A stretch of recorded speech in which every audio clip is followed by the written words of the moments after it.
pyramids at Giza are undoubtedly one of the most, if not the weirdest structures on Earth. They are full of secrets that have not been exposed. Who built these incredible structures? Was it really the ancient Egyptians? What's the speculation? There are realms of science that sit outside of our understanding. We'll know more tomorrow, in 10 years, in 1,000 years about science. There is evidence of techniques and tools that we use that simply do not match the things that we find in the archaeological record. It goes so much further than the pyramids to me. We're looking at the remnants of a lost civilization. We say they're tombs, and Google might say they're tombs, but there's very, very little evidence that they're tombs, almost none.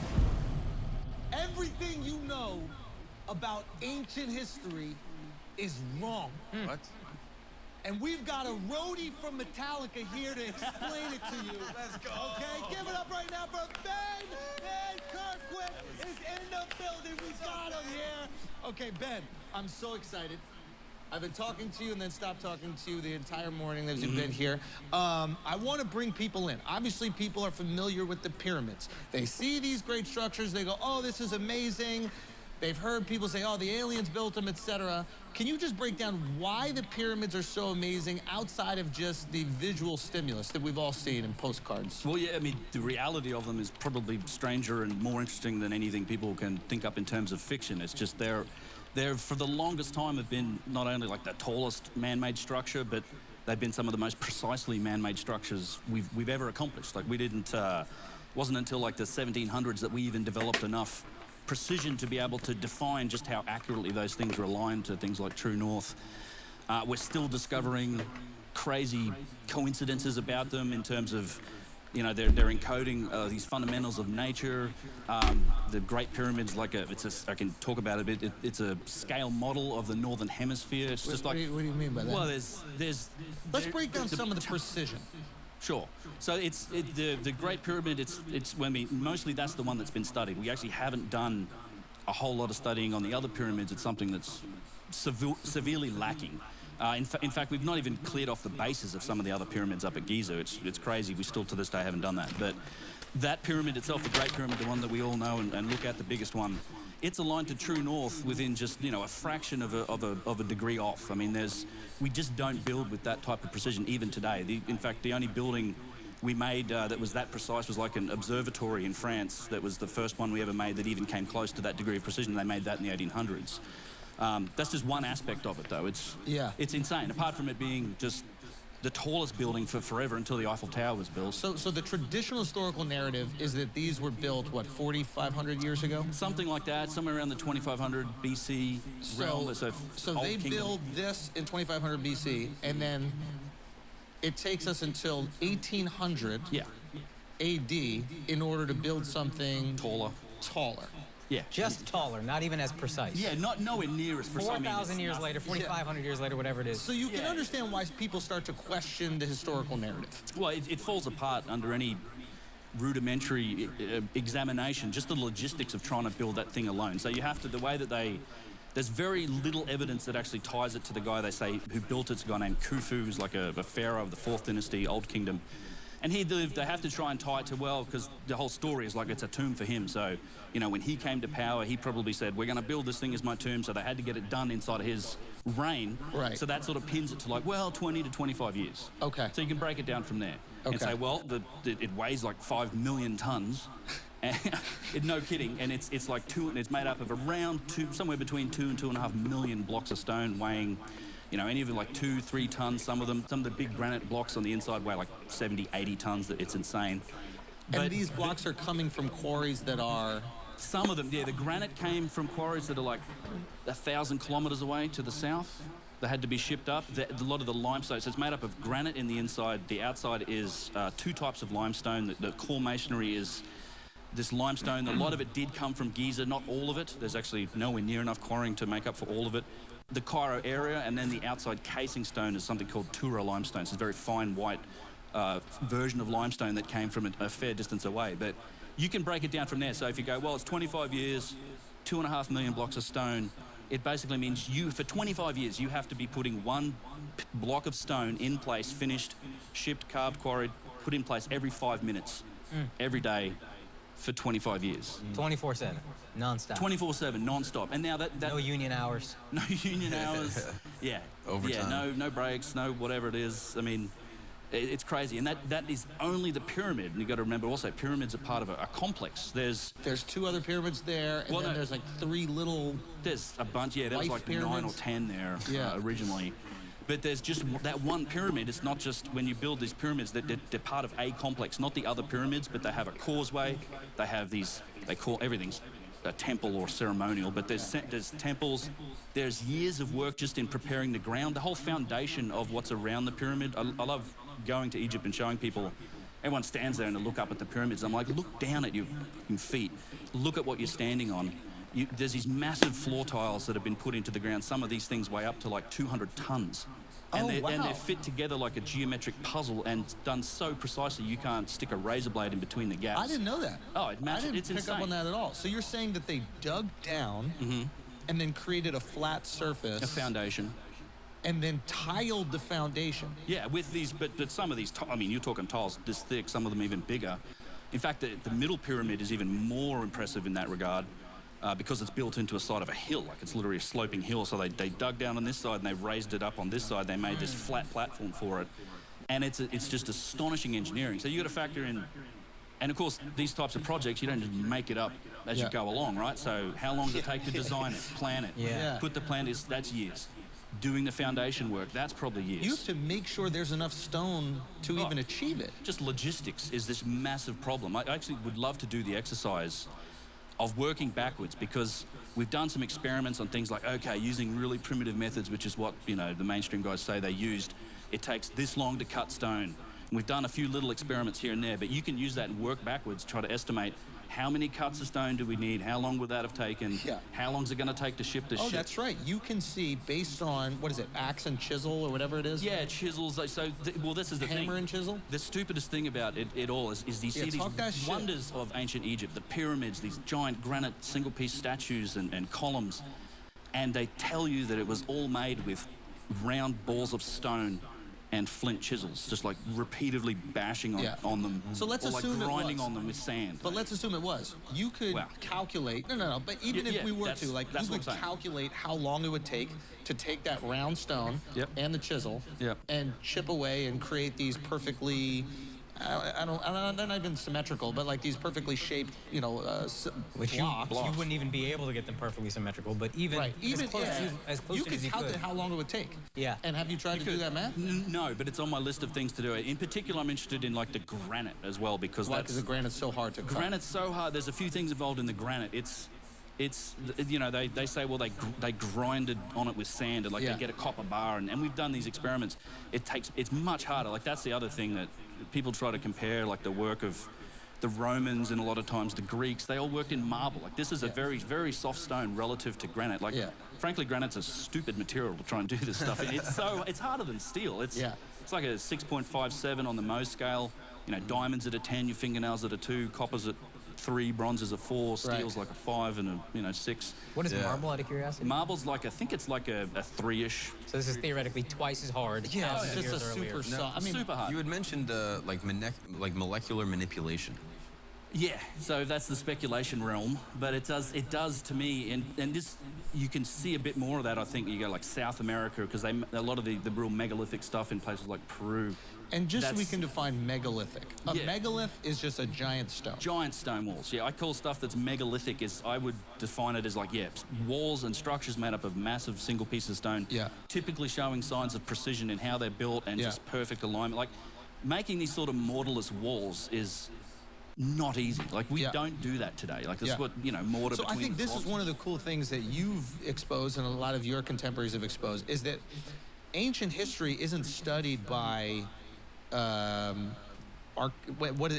architects.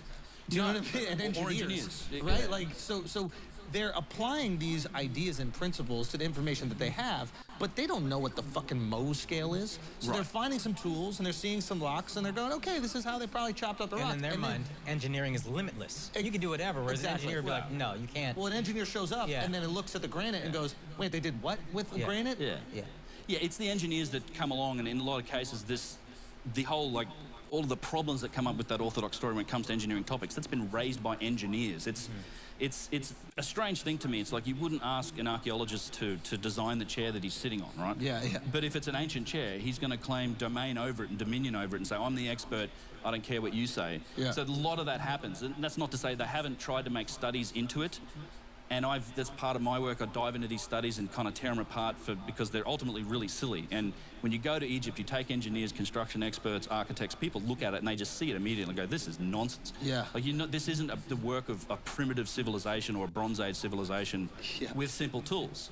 And then, you come back to the pyramid and when you start to realize, like, there's so much more involved in this. There's evidence of this, of the people that build it having cosmic knowledge, having knowledge of the planet, the dimensionality of the Earth to a crazy degree. Like, so if you take here's an easy statistic. If you take the height of the Great Pyramid, you multiply it by 43,200, you get the polar radius of the Earth. So what does that mean, polar radius? So from the center of the Earth to the North Pole, okay. Polar radius. If you take the perimeter length of the Great Pyramid, you measure around the perimeter of it, and you multiply that by 43,200, you get the equatorial circumference of the Earth. So the length of the equator.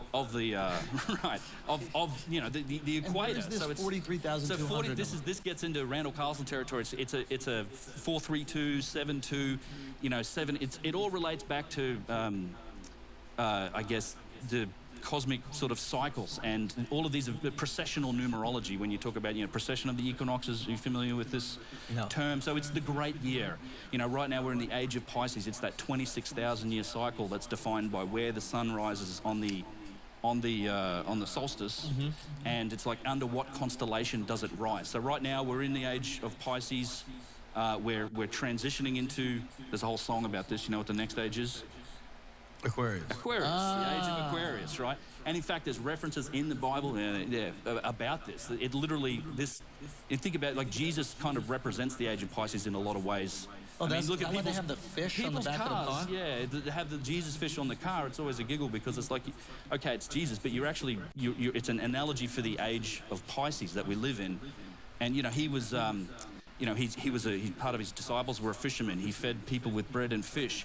The age before Jesus, 2,000 years ago, was the age of Aries, the ram. So think about another biblical figure that existed Isaac. in the old time. Well, Moses as well, right? Oh, right. And he blew the ram's horn. And before that, I wonder if that was him trying to talk, because he had a speech impediment. So I wonder if they thought it was a ram's horn, but he was just like, hey. Yeah, maybe. It just sounds like a ram's horn. Yeah. Yeah, it could have been. Yeah. But regardless, okay, it still makes sense. Yeah. Yeah. Well, and then it goes further too. It's like you go back further, and the age before that, another 2,000 years before that, was age of Taurus, the bull. So the sun's rising under the constellation of Taurus on that spring solstice, and the story about Moses, do you remember what happened when he came down from Mount Sinai with the commandments from God when he was, what he found his followers doing? Yeah, worshipping Baal. Yeah, worshipping the golden calf. And he murdered all those motherfuckers for it, and they smashed the idol up. It's sort of representation of age of Taurus is ending. Now we're in the age of Aries. Now we're in the age of Pisces.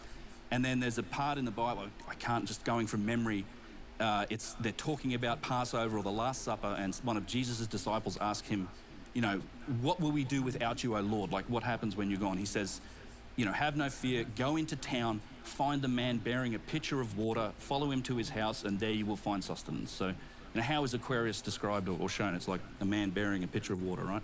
They're literally telling, so it's this cosmic knowledge that's encoded in these stories. Okay. And it's encoded in monuments like the pyramid. It's not, they even have knowledge of the pyramid. It encodes the specific shape of the Earth. By that I mean the Earth being this oblate spheroid, right? We're a little bit fatter around the edge than we are around north-south, right? Because we spin. Yeah. So we're not a perfect sphere. That ratio, you'd call it the ratio of latitude to longitude. So if you take that grid of latitude and longitude, you spread it out on the planet, you go down to 1/4 of 1 degree, and you measure it, so it's a little bit further sort of east-west than it is north-south. That ratio of latitude to longitude is expressed in the pyramid. Oh. Because it sits on something, I haven't talked about the foundation, it sits on the foundation called the socle. So it's like they call it, it's a cubit height. It's about this high, sticks out about this far. So it gives you two ways to measure the perimeter length, right? You can measure the base of the pyramid, or you can measure the base of the socle being slightly larger. And when you ratio or you compare those two numbers, it's longitude, latitude and longitude. And bear in mind that we couldn't figure out how to measure longitude accurately in our own civilization until the turn of the 19th century. I think that's when it was. James Cook's second voyage of discovery. We could not measure longitude to save ourselves until we developed chronometers and watches accurate enough to do so. And you're saying according to the traditional archaeologists 4,500 years ago, and you believe probably much longer, they knew. Yeah. So if we're accepting, between longitude and latitude. They knew the shape of the Earth. Yeah. If we're accepting traditional archaeology, there's just all these crazy coincidences, and none of that. They had no idea that if you multiply the longitude, and latitude. At that time, they just were not aware. They were not privy to this information. There's no proof to show that they were. They say it's a coincidence. All of these things, you keep coming up with them because there's other, there's some people make an argument that the speed of light is encoded in the damn thing. There's all these crazy golden ratios and metrics when you get into like the King's Chamber and the geometry of that. It relates back to the meter. There's so many interesting studies about it, but it's generally all described and hand-waved away as well. It's just coincidence, and it's like So you can find this stuff and you analyze anything. You're approaching this, and like a lot of people in your position are going, these are a lot of coincidences. And it might be easier to look at these people who built the pyramids as a different group of people than the dynastic Egyptians that lived, 4,500 years ago. Exactly what I think. I think what we're looking at, and it goes so much further than the pyramids to me. We're looking at the remnants of a lost civilization, and that left stuff. They might have left cultural knowledge, they might have left architecture and objects that were inherited by essentially a Mesolithic people that developed into a Bronze Age culture that we call the dynastic Egyptians. I think we have a good understanding of the dynastic Egyptian civilization. The tools that we found, the way they lived their life, that's the job of the Egyptologist. And I think we're right about those guys. I just don't think you can say they made everything. And in fact, they themselves don't say that. Like, their own history goes back 40-something thousand years. Like so when do you think they're made? Oh, so it's a lot of, I think, pre-cataclysm, a lot of this stuff, and I'm not saying the pyramids as they are, you do have to kind of look through all this stuff with the lens of, I need to preface this, because it's like, there were thousands and thousands of years of renovation, reuse, rebuilding, adaptation, and then thousands of years of deconstruction, quarrying. Like, they've literally been ripping stone off these pyramids for the last couple thousand years and selling it. Yeah. Up until about 50, 60 years ago. Oh, wow. So it's just that, you have to look at it through that lens, and the Egyptians spent many thousands of years working on this stuff and renovating it, using it for their own purposes. But I think a lot of this stuff goes back to before the cataclysm, like the Younger Dryas period, which we can talk more about. But potentially goes back way further than that. If I'm going to speculate, I mean, hundreds of thousands of years, potentially 50, because, and this is where it gets interesting, because there's so many other vectors from modern science right now that should be affecting that story of history, right? The last 20 years, we've seen incredible advances in our knowledge base. Not just the cataclysm stuff, to me, that's the key that kind of unlocks the whole picture, but even the history of the human race itself. Right? We thought for the longest time, if you're creationist, 6,000 years, okay? But for the longest time, Victorian era, like, well, maybe it's 50,000 years as a species. Then once we start dating human remains, we get to like 190,000 years old, like we found some stuff in Ethiopia. And then recently, in the last couple of decades, 300, right? Morocco, they found a modern, anatomically correct, Morocco, you nailed it. And that takes us to about 300,000 years old. That's still the oldest actual thing in the fossil record, but now we've got DNA studies. There's a study that's done recently that shows like we diverged, us and Neanderthals like diverged from a common ancestor somewhere in the 800,000-year-old range is what they're guessing. And then the latest thing in the last couple of years, studies into teeth morphology, like the really nerdy studies into how teeth evolve and grow over time, and they're putting it back at 900 to 1 million years old. Okay, as a species. So there is a chance that human beings have been here for 1 million years in our current form. Yeah, and modern, anatomically correct, humans. You could shave one down and put him out in the street. It's like Brendan Fraser and, Encino Man. Yeah. Now, that's crazy. Now, we see how much changes within 1,000 years. We see how much changes within 200 years. Yeah. Right? Like from the 1800s to now, a lot fucking changes. So it is very possible there could be a civilization that pops up, achieves immense success, gets wiped out, happens again, like almost on some Matrix shit. Yeah, it's a cycle. I actually do think it's a long, convoluted thing to get to about why this stuff's important, is I do think there's a cycle almost of civilization and catastrophe or cataclysm, and we've been through it. All right, guys, let's take a break for a second, man. This beautiful thing that I got right here. Hold up. Wait a minute. Fume has no tobacco in it. Think about that. Think about that. Absolutely no tobacco. Nothing harmful. No action going down here is very modern. Don't just throw a fucking just. What? Robert and And so that right as it begins. it begins the Yep. Bucks special deposit, What's that? God. which sounds right. Ask your Ball, there's so many upsets. Just throw a fucking, just put a few bucks down, throw it out. See what Ask your girl who's gonna win. Ask Just your say the girl. name of the universities and be like, yo, who got Which sounds right. That's it. Go with it. And you know what's good about BetOnline.ag? What's that? What's that? You What's get that? free money when you sign up. wow, look at that. Look at that. They match your initial deposit up to $1,000 by 50%. That's right. So if you put in 1,000, you get 500 free bucks. Why not run that on some March Magic? Go get some money, boys. Could you just explain, I think it was Robert Schoch had the theory about the Sphinx with water erosion. That's right. And I think that kind of begins this conversation about Younger Dryas, right? Isn't Yeah, that well, like... it begins it ties it back to an era that happens to coincide with the Younger Dryas, and also for that matter Atlantis and Solon's and Plato's story of the destruction of Atlantis. All of a sudden and the Solon. dates start lining up. They really do. It's amazing. So break this down. What is his theory? And The great, we shouldn't forget the rest in peace John Anthony West. oh yeah, So he and Robert Schoch, he's the guy who invited Robert Schoch, and John Anthony West looked at it at the Sphinx. So the Sphinx, it sits down at the end of there's a causeway connected to the middle pyramid complex. It's in this big enclosure. The Sphinx is not like a built thing, like they carved down into the ground, and then they shaped it out of bedrock. It was originally what you would call a yardane. Yeah, it's a crazy name, but it's like this limestone outcropping that sticks up out of the ground. That was essentially its head. So they carved this big pit and they shaped this thing out of limestone, out of bedrock. So there's been a study done. So Robert Schoch, who's a geologist, I think the professor of geology at the Boston University, if I'm not wrong, went and looked at the erosion that is present on the enclosure walls. Now the Sphinx itself has been repaired and worked on for like the Old Kingdom. There's records of. There's another thing. There's actually records of the Old Kingdom people fixing it when they supposedly built it, which is like, how does that make sense? The Romans did it. The New Kingdom guys did it. Our modern guys have done it. The British were working on it. So the Sphinx itself's hard to get those indicators, but the walls of the enclosure are untouched. So he went in and studied it, and he's looking at these vertical fissures and going, that's rainfall erosion. But it takes a tremendous amount of rain to create these vertical fissures in the limestone. And remember, we were talking about the Sahara Desert. It doesn't rain a whole lot. I've seen it happen, but you're talking about like a lot of heavy rain, thousands of years of it. Now, studies of the climate and the history of the region, we know that takes us back to these types of 10,000 fissures BC. if you go to look at any of like the canyons in the United States of America, and I'm sure there's other places, but you see these cracks in the stone, and that's exactly how it was described to me. It was like, this is water erosion, sometimes heavy rain, or sometimes there'll be like water actually coming through the canyons, but these are these vertical cracks that exist in it. Fissures. Vertical fissures.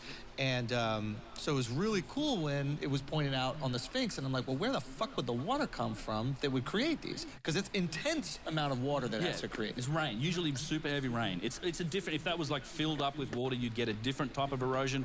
That's a whole other thing. There does seem to be some evidence for that in some other areas, which is like, holy crap, because the evidence for mega floods in Egypt is there as well.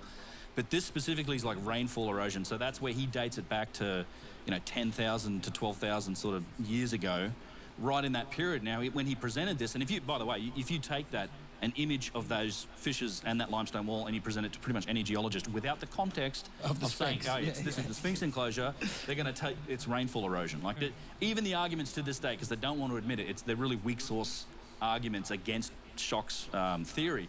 But when he went and presented it, he kind of got laughed. He thought he was doing something that's going to really advance our knowledge base, but he kind of got laughed out of the room by the Old Boys Network. In fact, it was Mark Lehner who's like, show me the potsherds. What is this date of like 10,000 BC? Now, the funny thing about that is then along comes Göbekli Tepe, because that's a site in Turkey, ancient site, discovered mid-90s by the German Archaeological Institute and Klaus Schmidt. You should try not to say Klaus Schwab. Don't say that. Wrong Klaus. Although sadly Klaus Schmidt has passed away too. But that site's been carbon dated, and they know it was deliberately buried. It's bang on in that time period. It's not very far away. They built giant stone megaliths and pillars and stuff that 10, 20 tons. There was a culture doing that at that time. It's like, The time here's is your answer. 9,000 years ago. Yeah, for well, no, Göbekli Tepe, 9,000 right? BC. 9,000 BC, so that is 11,000 years ago. Yeah. Around that. And there's not only but now it's Karahan Tepe and all these tepes. There might be dozens of sites now. They're even bigger than Göbekli. So you know that there is an ancient civilization creating some cool megalithic shit around 11,000 years ago. Yeah. And then it just so happens if you look at Egypt around 11,000 years ago, it was kind of wet. Right, in that period, yes, there was rainfall erosion, but you know, look, I also know that it wasn't just that period, and I know like Schoch has had to be pretty, you know, political and cautious in his estimates. Yeah. But I do know that he also does push it back for like when pressed. I mean, he can go back for like 50, 60, 75,000 years old because. You know, there's other correlations with the Sphinx, the age of Leo. This is where we explain get that. So this is what I think is quite interesting. So let's just say we're operating in that like 9, 10, 11,000 year range. Yeah. The Sphinx, as we see it now, is this like lion that has a human's head. Yes. Right? But the head is too small for the body. That's crazy. And if you were a brilliant, what do they call it? A stonemason? Yeah, What do you yeah. call it? Stone carver. Stone carver like that. You're not going to make a mistake like that. If you're the same people that build the pyramids to exact proportions, Yeah. you're not going to have this tiny little head and be like, oopsie, I guess we didn't figure that one out. Yeah. So what a common theme is that they came across the Sphinx and it had a lion's head. Mm-hmm. And then which pharaoh chopped it up and made the human one? Yeah, we don't know. Well, it's attributed to Khafra, the owner of the Middle Pyramid, the son of Khufu, the big pyramid, 4th dynasty. That's generally what they say. You're absolutely right about the head. When you go there and look at it, the head's too small. Yeah. And the Egyptians, and they look, you know, they were master craftsmen, and they built a lot. They made a lot of statues, did a lot of work. Absolute masters of proportion. They just, I don't think they would have got that wrong either. Yeah. And there's an interesting thing about that too. It's like this story about the erosion, because it goes back to the fissures on the wall in the enclosure. They say, oh, that's wind and sand erosion. This is what they say, and you're like, okay, well, if you give that thing 50 years, you know what happens, right? It fills up to its neck in sand, or its chest in sand. Yeah.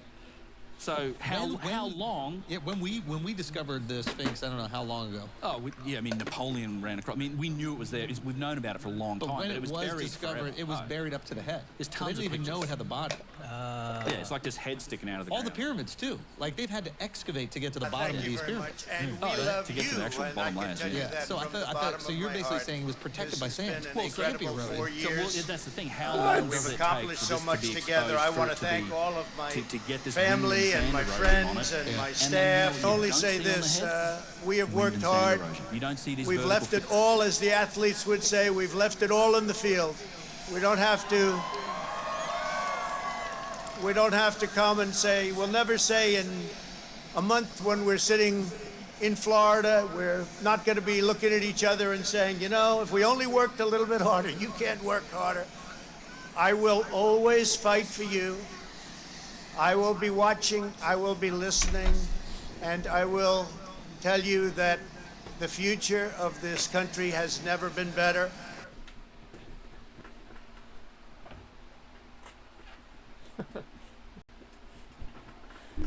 Yo, Sailor, thank you, bro. Yo, bro, thank you, man. Sorry. Yo, thank you, man. Thank you so much, man. I hope now you have ad-free. I know my ads, friggin' Twitch, they're really working overtime on making the ad blockers not work with Twitch. It seems like they're winning the arms race. Just because they can, just because they have so much money.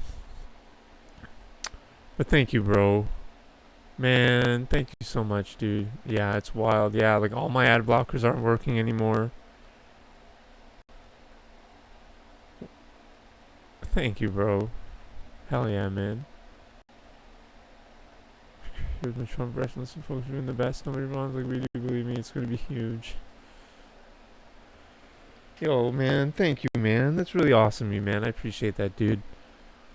Yeah, man, I'm starting to stream more, you know. I'm getting back into it, getting back into the streaming. I might play some Goldeneye tonight, buddy. I want to play. It's a solar eclipse tomorrow morning, Eastern time, around midday to afternoon. It's not visible though. We're not gonna be able to see it. Apparently, I don't know. That might be wrong. They said that South America can see the solar eclipse, but not North America. Thank you, man. You're the fucking man, dude. You are the man. I watched and liked your new Sea of Thieves video. Again, I didn't quite understand what it was, to be absolutely honest with you. We'll give it another view. What's your channel? Sailor Curse?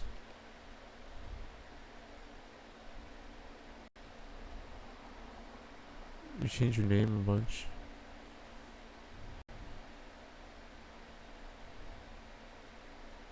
I'll find it here.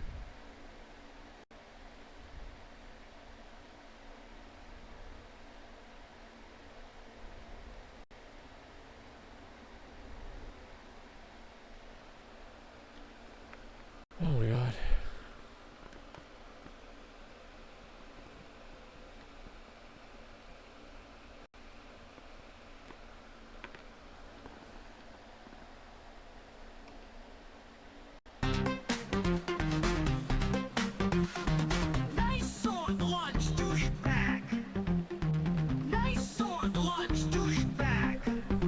Oh, no way. That's jokes. I understand now. I understand. An AI song? No way. Oh, yeah.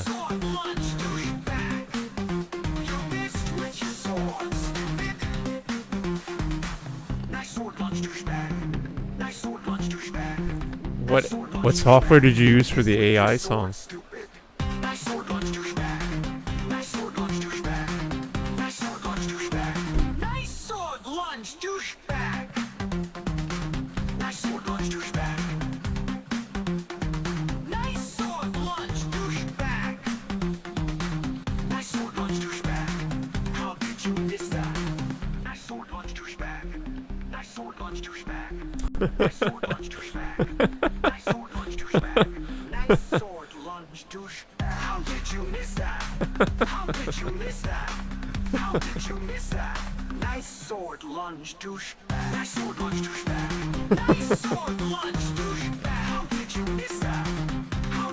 Yeah, you can't say like child. You can't. It blocks the word child, I think, and like children, or teen, or underage.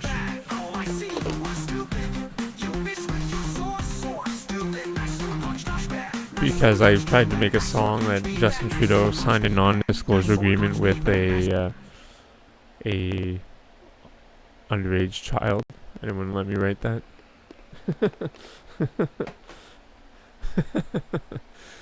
So I wrote an illegal person with whom he was teaching.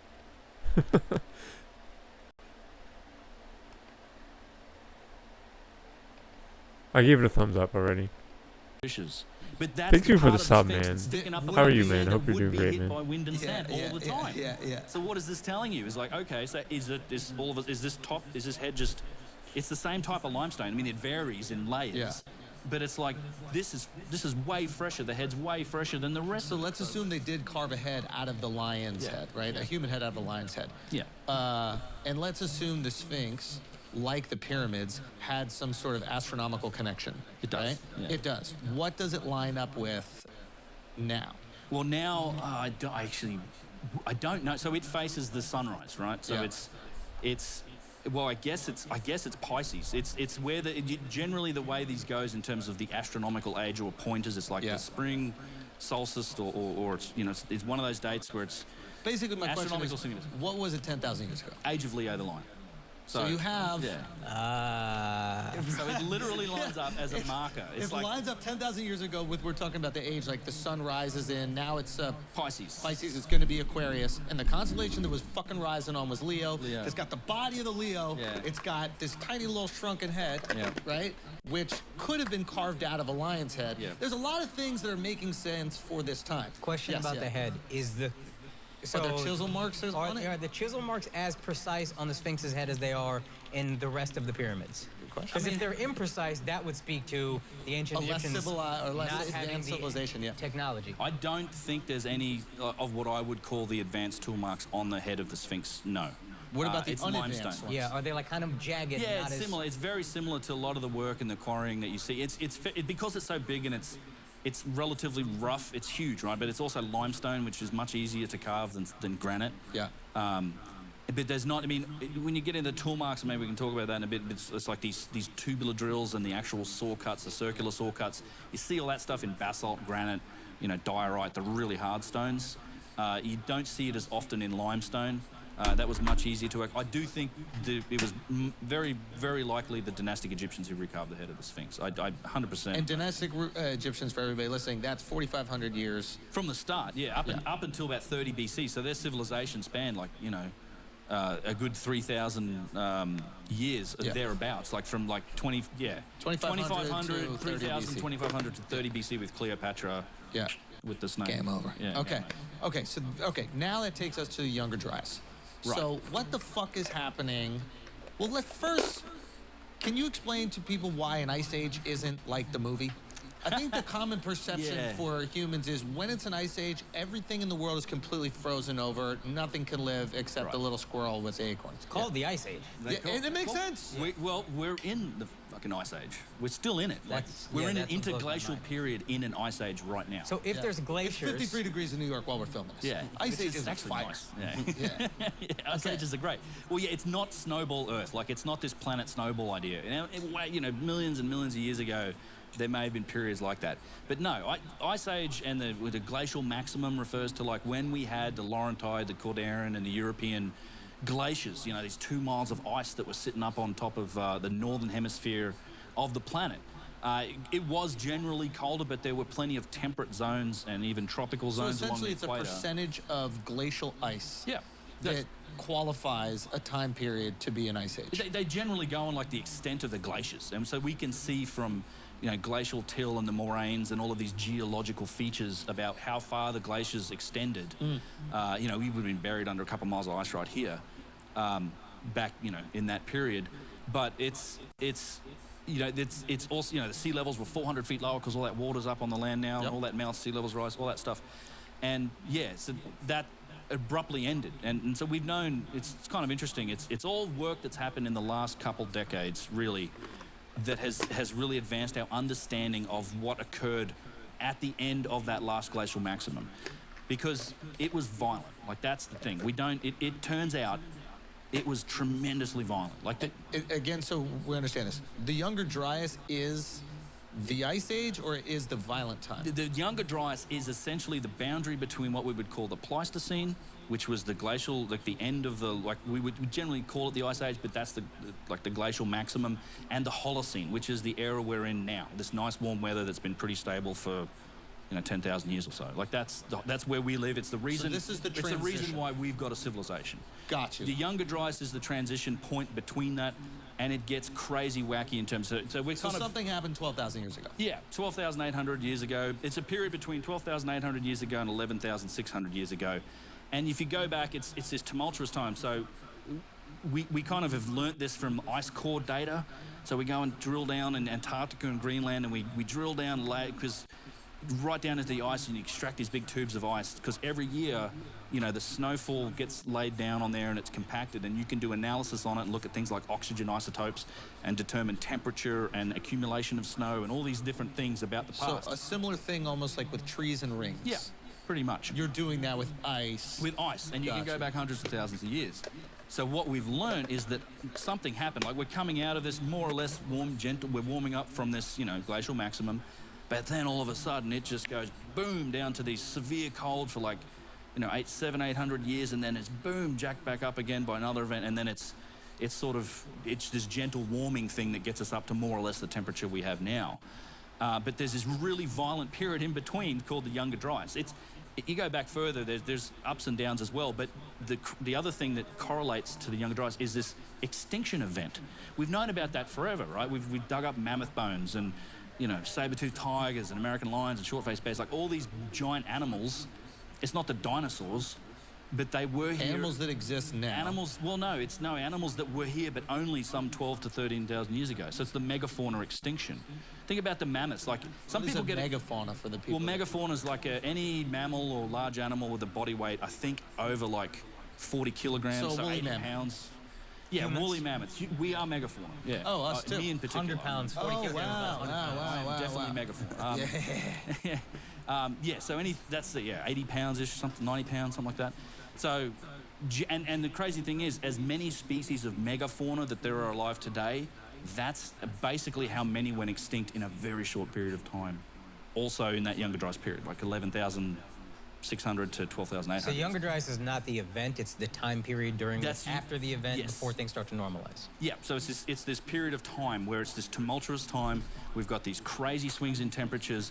We've got these massive sea level, like these meltwater pulses where the sea level rises tremendously, very violently, and we've got an extinction event now. All tied into this one period from ice core samples, and now, since 2007, there's more than 160 papers that have also shown there was a cosmic impact at that time. So digging in that layer, so in that same layer in the dirt, you dig down in the strata layers, you can date all that stuff, where those megafauna bones are, a lot of the extinction bones at that same layer, that's where we find what you call impact proxies, so shock synthesized nanodiamonds. What does that mean? So it's basically the impact, and it's the byproducts of extreme heat and pressure, and like soot layers and carbon, and like all of these different indicators of basically cosmic impacts, like these gigantic explosions. So this is what the Carolina Bays thing is? Well, the Carolina Bays may or may not. It seems like it ties into this event, but no. Let's not go there then. Yeah, it's like a fallout. It's almost like splash damage. It's Carolina Bays is just a byproduct almost of a big cosmic impact. This is like the same. This is like just unimaginably violent events. These cosmic, either it's airbursts or it's huge impacts of stuff that's like a mile, 2 mile wide, coming in at 40,000 kilometers a second kind of thing. And just pounding into the earth, and then it creates these tellers, these microscopic telltale signatures like magnetic carbon spherules, shock synthesized nanodiamonds. There's a whole list of them. There's a lot of these scientific papers that have now figured that out. Evidence of impact. They call it impact proxies. Yeah. So it's the thing we don't quite have are craters. Now that's stuff that Randall is working on, but you've got to also imagine some of these impacts. They might not have all been impacts. They might have been airbursts. There was a good. What is an airburst? Sorry. So it's where it blows up before it hits the ground. It's kind of what we see now with like shooting stars and stuff like that. Yeah, there was a big one in Tunguska in Siberia. Yeah, that's the Russian one. Yeah, the Russian one. And but isn't that impact though? No, it was an airburst. It was an airburst. But I thought it flattened a giant area. And it's only a tiny little rock compared to what we would. So it flattened an area despite it being an airburst. Oh yeah, think of like a big bomb going off. It's just the shockwave comes down and just goes. Oh, maybe we can even get a picture up of that to show it because it still hasn't even recovered. Yeah, in Siberia, right. Well, there's pictures of all these just trees knocked down by matchsticks, but like acres and acres of it. Yeah, so some people go, well, where are the craters if there's this massive impact? And what you're saying is you don't need a crater in order for the impact to have extreme damage.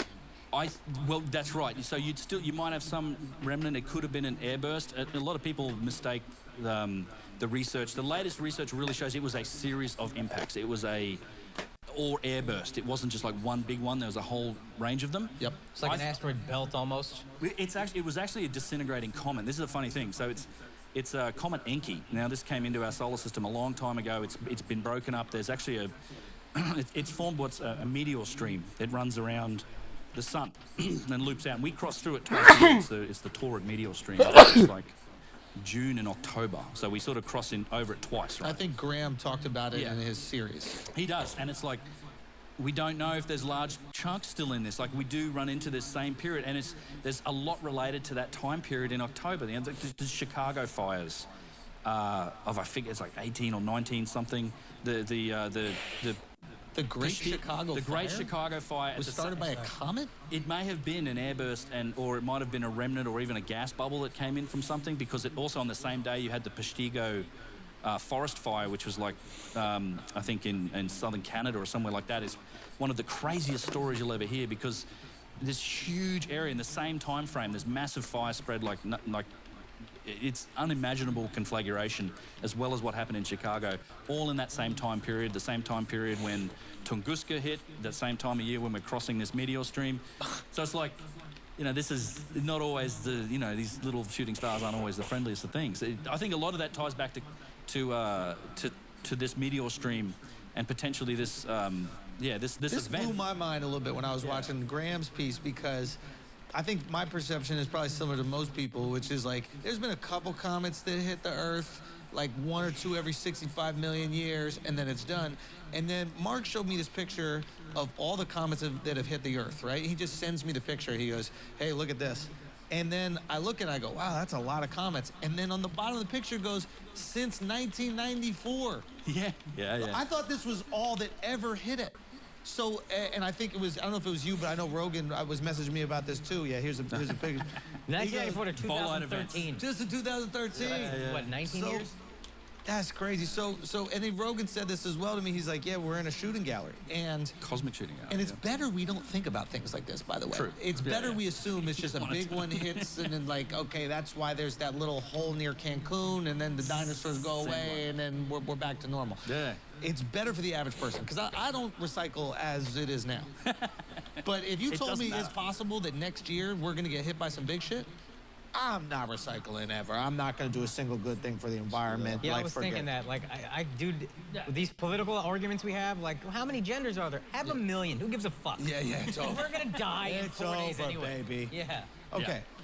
Okay, so this is happening between 12 and 11,006. 11,000 years. So that's the Younger Dryas period, right? So, and that's the true key to me that unlocks the story of civilization, because if that event happened today to us, our civilization is gone.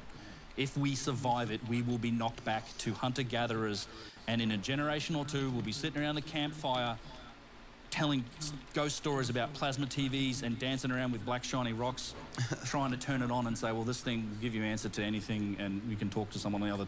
It's magic. Can you paint that picture a little bit? Like, if Younger Dryas happens today, what happens geopolitically? Like, does a wave come? It happens to the entire world. It depends where it lands, what happens. I mean, if you're anywhere near the actual impact site or the areas, I mean, you're just gone. Every building. Oh, done. I mean, if you're anywhere near it, just instantly disintegrated. The entire planet? Not well. If it's big enough, I mean, that's the problem. Is that you go back far enough, and these extinction events. I mean, some of them have eliminated like 99.9% of Earth of life on the planet. If that happens, it's game over. Like, we're back to microbes and let's start again. But it's, I was in here. Rats. It's whatever. I was in this out one, of the both pond of them. the next time and give it 1 billion years and see. Because it's open.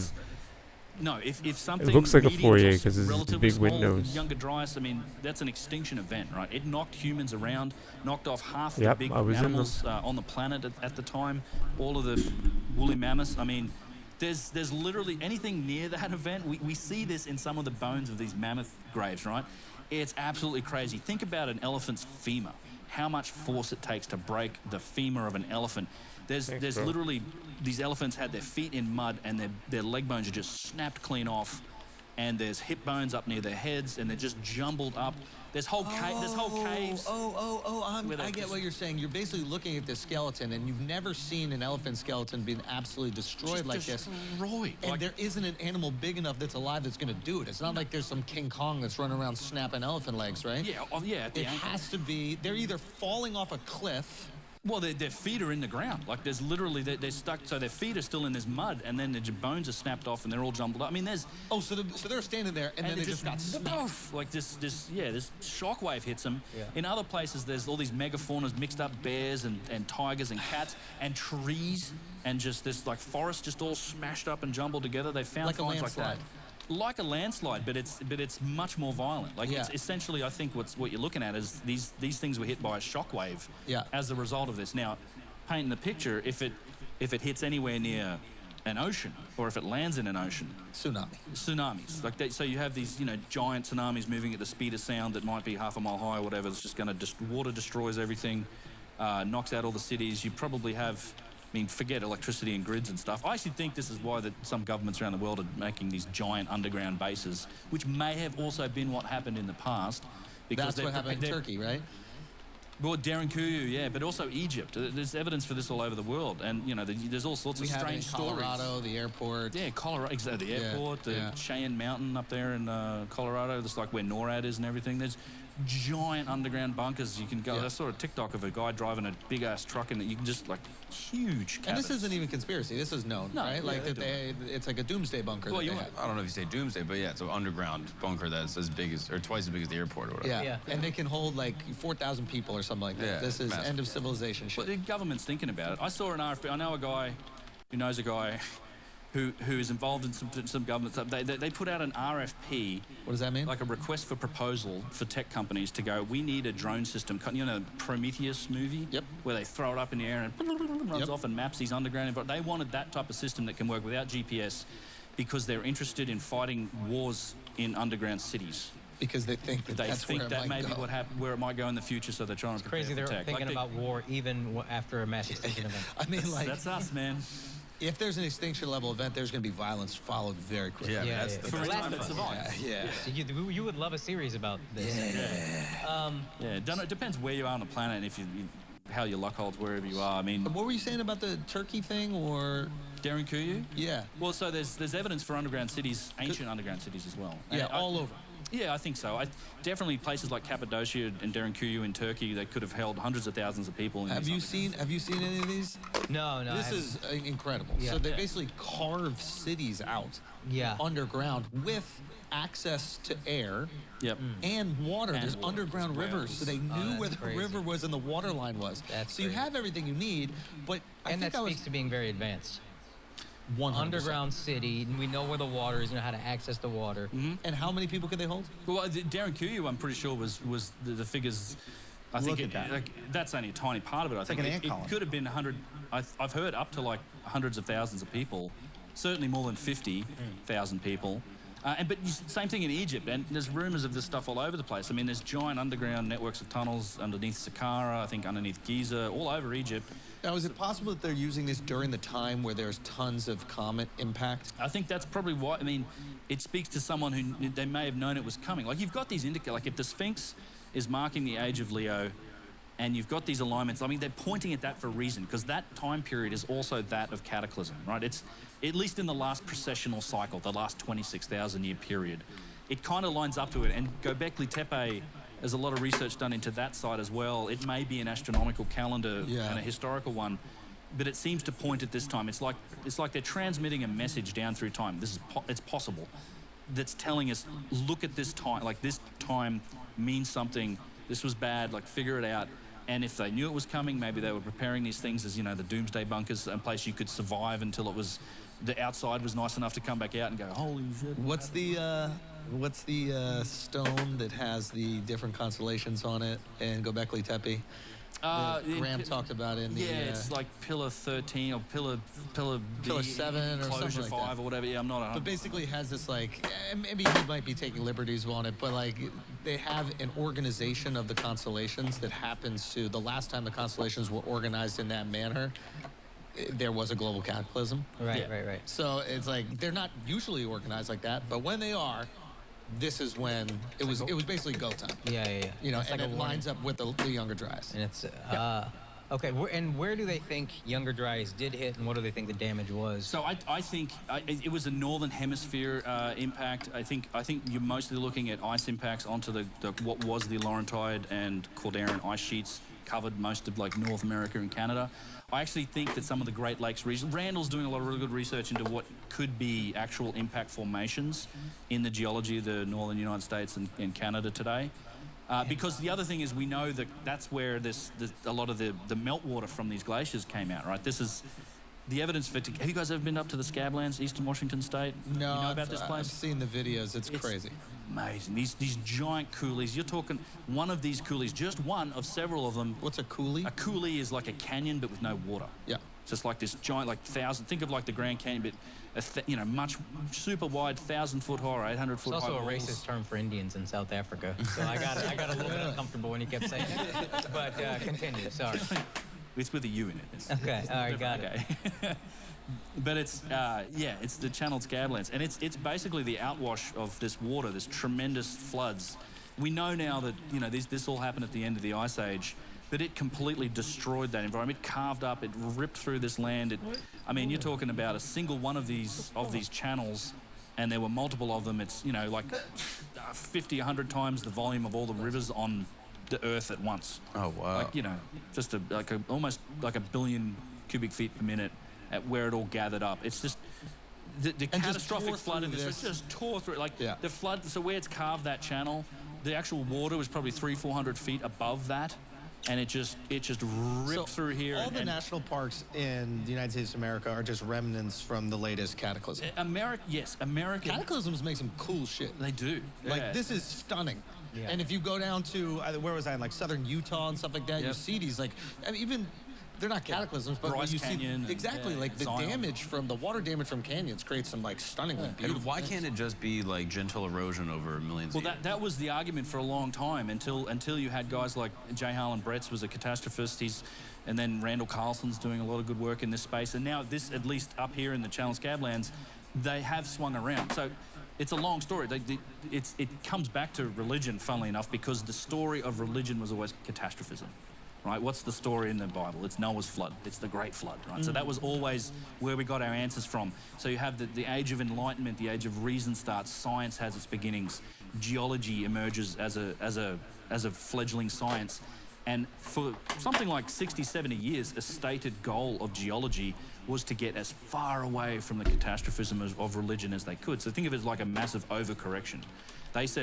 They went out there and said, you go out and you have to explain every feature we see on the landscape with gradualism or uniformitarianism, which is the gentle, slow, erosive processes that we see in place today, like the stream slowly eroding stuff, hills and shapes taking form. So that's what ends up in all the textbooks. And some stuff is still explained like that, and it's frankly nonsense. So, but now we're sort of coming back in the other direction, going, you know what? Some of these landscapes and features are the result of catastrophic flooding, and at least up here in Washington State, they're like, yes, there's still arguments going on. Some people think it's like 50, 60 floods. Randall thinks it was 1 or 2. I think Randall's right. He has significant evidence for it. There's all sorts of problems with like how ice dams reform. It's kind of a convoluted, long story. But this does align, this model, this environment aligns with like the meltwater pulses. So everything wraps up and shows that in that period, that Younger Dryas period, when we had all this ice on land, that it all ended up in the ocean in a big bloody hurry. It's like, you need an external source of energy for that. If you took that lump of ice that was on top of North America and you plopped it down in the warmest waters at the time, say somewhere around Indonesia, it'd take 30,000 years for it to melt. Yeah, it would still be here. But it melted in an incredibly short period of time, so you need this source of energy. Turns out, then you combine that with all of the strata work. So it's like the macro scale and the micro scale. The macro scale, we've got these catastrophic landscapes, the work of Randall Carlson. The micro scale, we've got all the work of the Comet Research Group, 160 plus peer-reviewed papers looking at the science. So we've narrowed in, we're like, God damn, this was a violent period. It probably knocked our species. Graham says we're a species with amnesia for this very reason. It's a great analogy. So you turn all of this around. I think that's why catastrophism, the Younger Dryas, is the key that unlocks this longer story of civilization and human history, because now you've got all this other evidence, these stories that are embedded in religions and origin stories and cultures that speak of earlier times. Every culture out there is like, hey, our ancestors went through either flood or fire. It knocked them down. They had to rebuild. It's like, is this all bullshit? Yeah, there's a flood myth in Mayan mythology. There's a flood myth in like Christian. I'm sure there's Indian. I mean, everyone. Yeah. But and this makes sense if these comets were hitting more regularly and then you were experiencing these floods. Dude, I think some of these tales include basic eyewitness accounts of these floods. If you go to the other vectors directory on there, you can pull up a few. The Mahabharata literally talks about swarms of meteors coming out of the sky. Revelation 8 and 9. What's the Mahabharata? It's Mahabharata. It's a Hindu story. Oh, okay. Hindu epic, yeah. Yeah, go to other vectors in there. Oh, in this one? Yeah.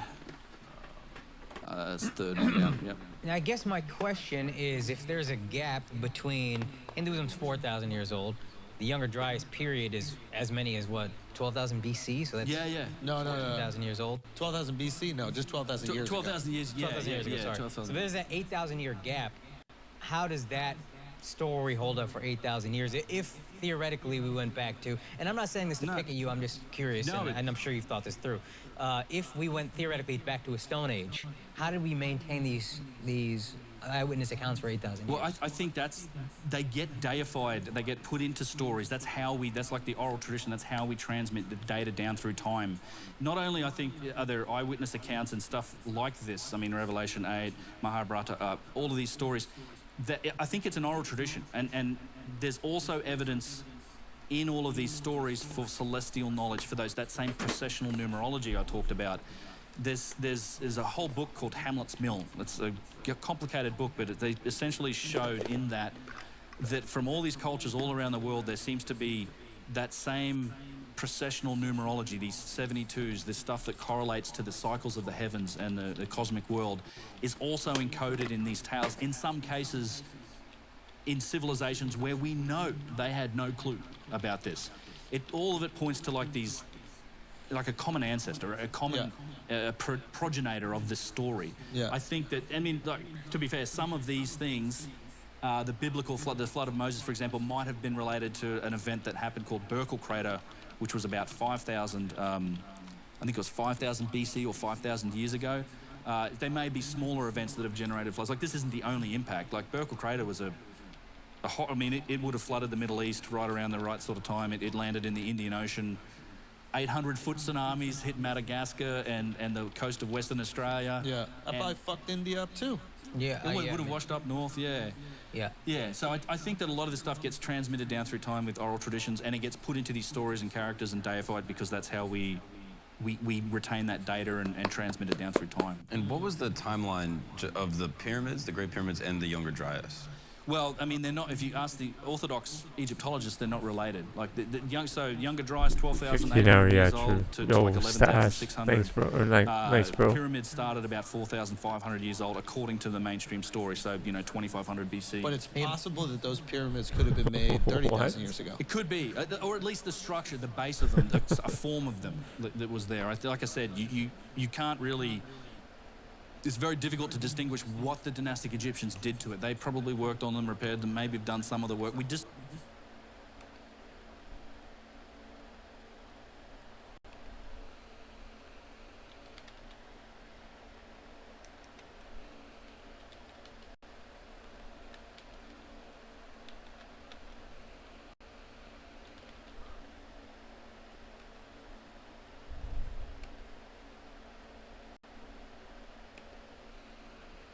What's the fucking website?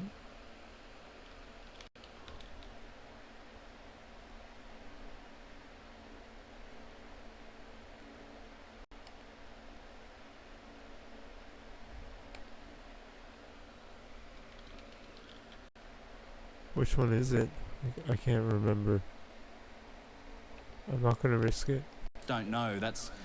That's part of the challenge of looking at this stuff. It's you have to factor in that a lot of it's been reused, and we have strong evidence of that. And when it comes to things like statues, because it's not just the pyramids. It's like I've recently a lot of work in looking at the precision that's evident in these vases that come from the earliest time. Yeah, this vase stuff is. Can you get up some of the vase images? I mean, this. It's a vase directory. This is mind-boggling. Because really what you're trying to do is if your argument is that there was an ancient civilization with a much more sophisticated technology, you can prove that through artifacts that existed at the time that were beyond the scope of the technology that traditional archaeologists believe existed. Yeah. So if you have it's hammer and chisel, is that the term? I mean, stone pounders and chisels. Yeah. Okay, so stone pounder and chisel. If you have stone pounder and chisel, but you also have an artifact that couldn't possibly be created with stone pounder and chisel, right? That comes from that time or time before it.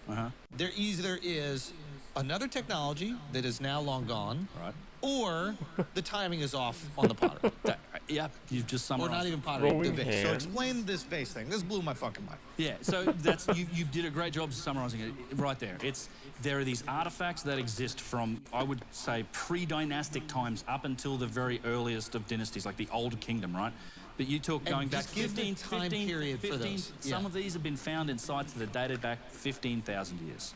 So they've been found in sites that date burials, back. primitive burials that date back to 15,000. And everything else about these burials, they seem Mesolithic, right? It's a guy curled up in the fetal position in a shallow grave. A place called Toshka, for example, is one of these sites. They found this. And there's primitive pottery in there. Very much matches the, Mesolithic times. So but it's they also found mixed with the primitive pottery. And keep in mind, this is not pottery. This is not pottery. These are vases that are made from extremely hard types of stone.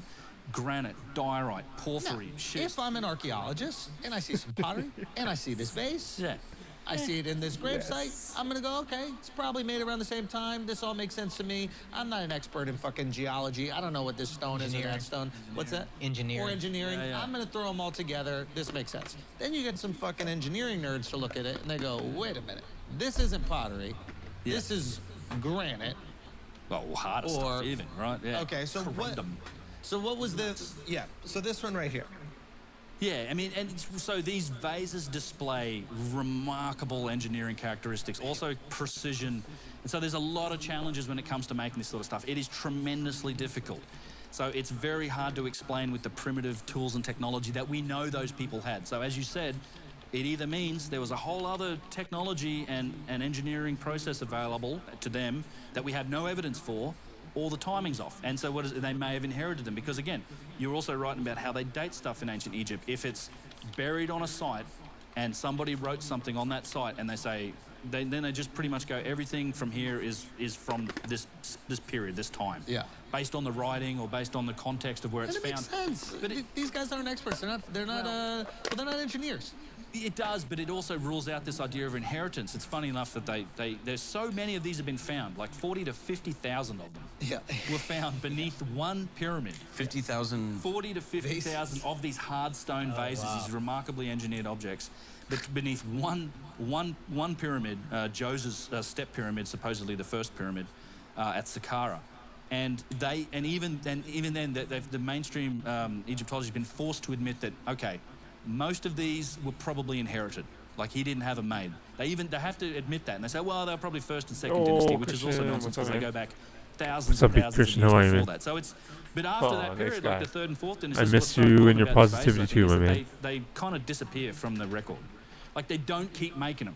And why would you stop making something that was so prolific? So easy. And well, they make an inferior product after that, made out of alabaster. You can see it's all handmade. They're beautiful. There was a whole other industry.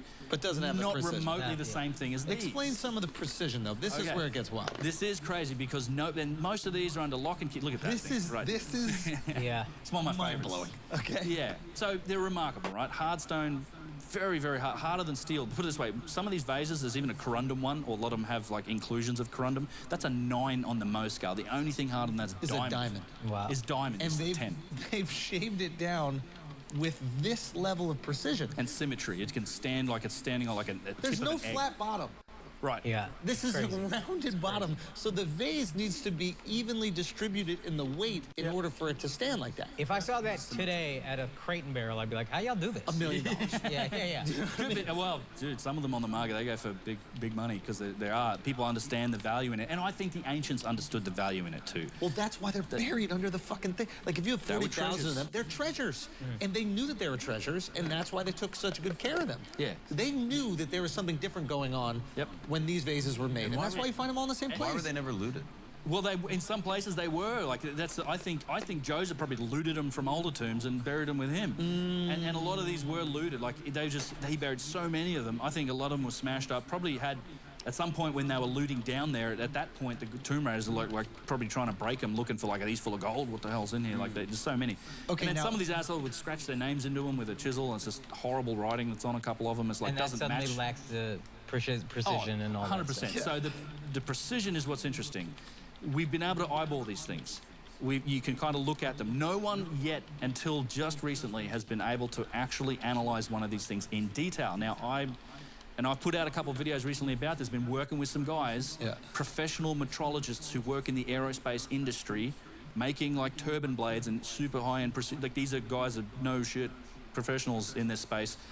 They have taken one of these vases that belongs to a guy, actually lives here in New York, in like a private collector, because you can't get to these in a museum. They're not interested in studying the engineering of these things, but we got one of these pre-dynastic granite vases and we scanned it with a structured light scanner that scans it down to like the 1,000th of an inch, or for all the people out there that hate the imperial system that harass me all the time, 25 microns. No, or we don't less. do that shit. Yeah, Give us the inch. 1,000th of an inch. I'm fine with that too. It's just, this is just, nerds go crazy about this shit. But it's, and the results are truly astonishing. What we found by analyzing the scans of one of these vases, and it has to have been designed and manufactured with a system that is incredibly precise. They can get things down to 1,000th of an inch. Now, bear in mind, the width of a human hair is between 2 and 3 thousandths. What are these videos? So you're talking about how does this video have a million views with this fucking thumbnail? Sophistication that's, you know, half like, the come width of a on, human man. What is down to 1,000th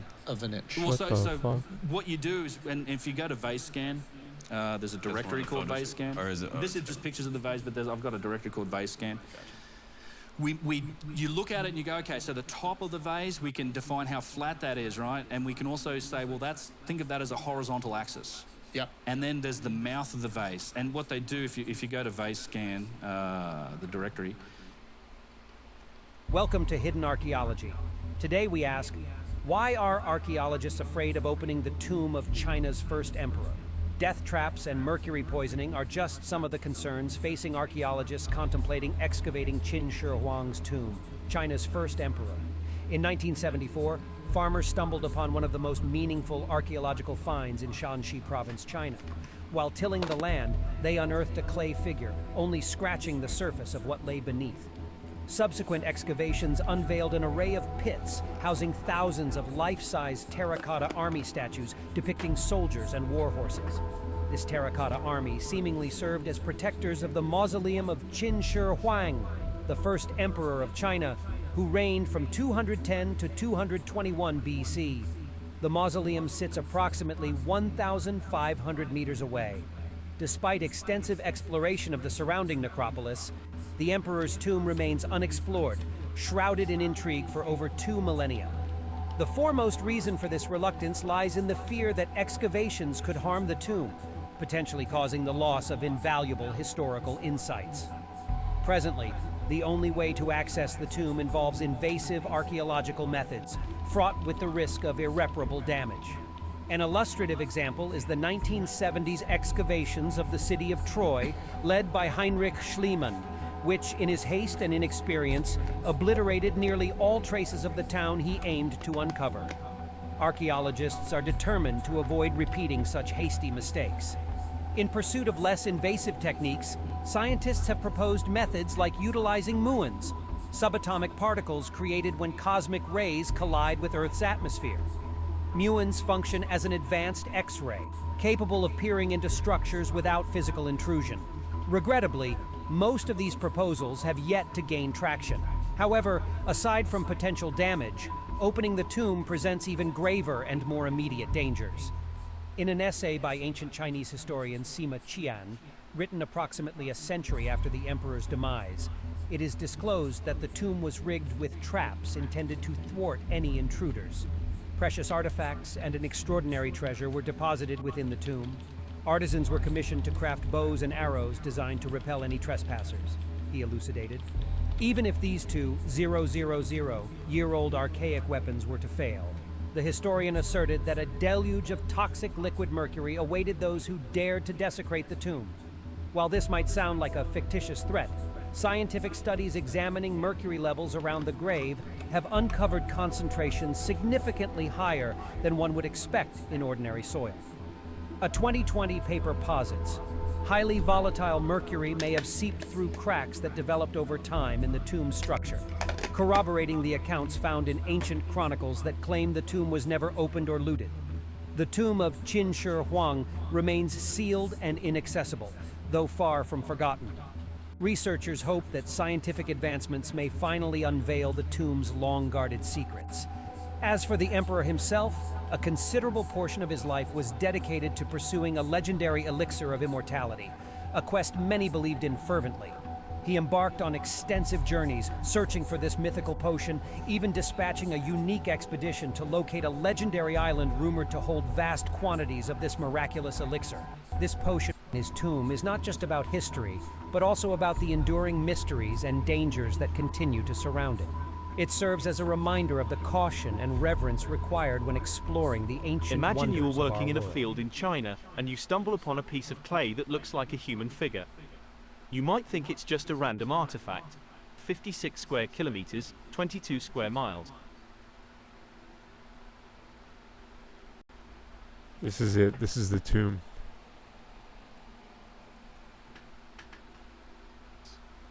The centerpiece of the complex was his tomb, which was said to be a replica of his palace and empire, complete with rivers and seas made of mercury, palaces and towers for his officials, and treasures and artifacts from his realm.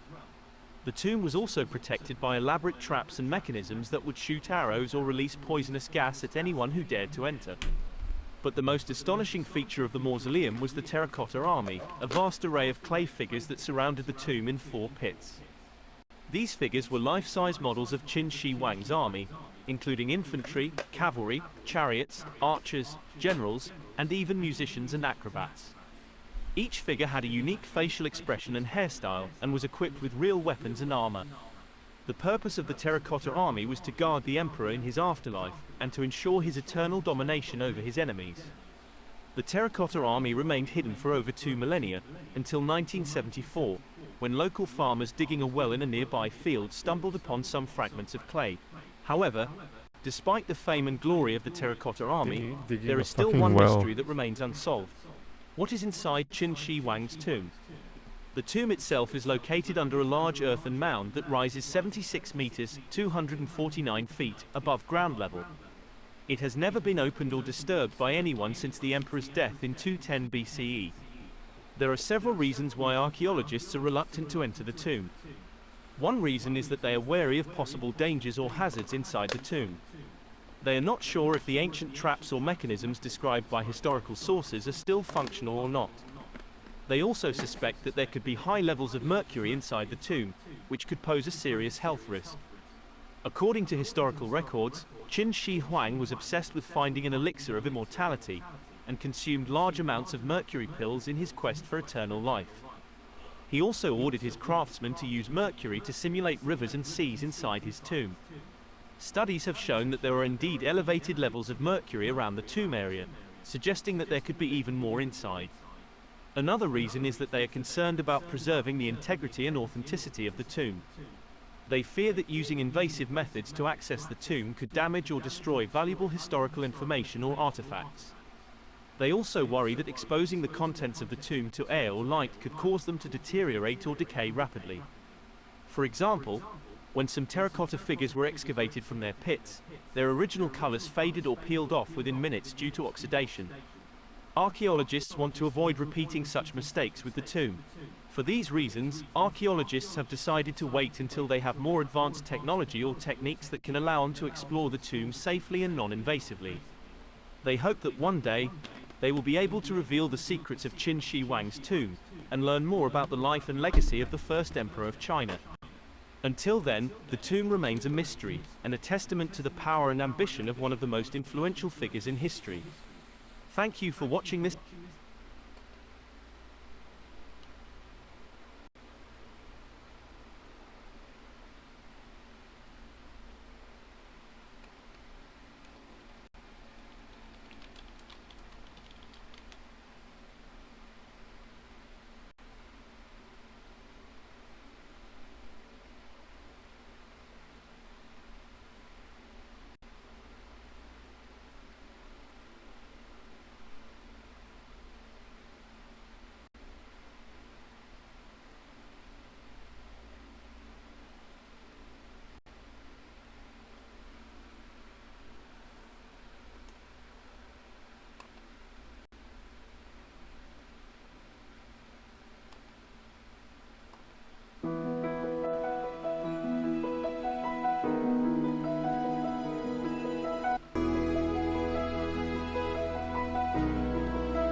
Everybody, video here for you today. This is a by request video. A few people have requested this.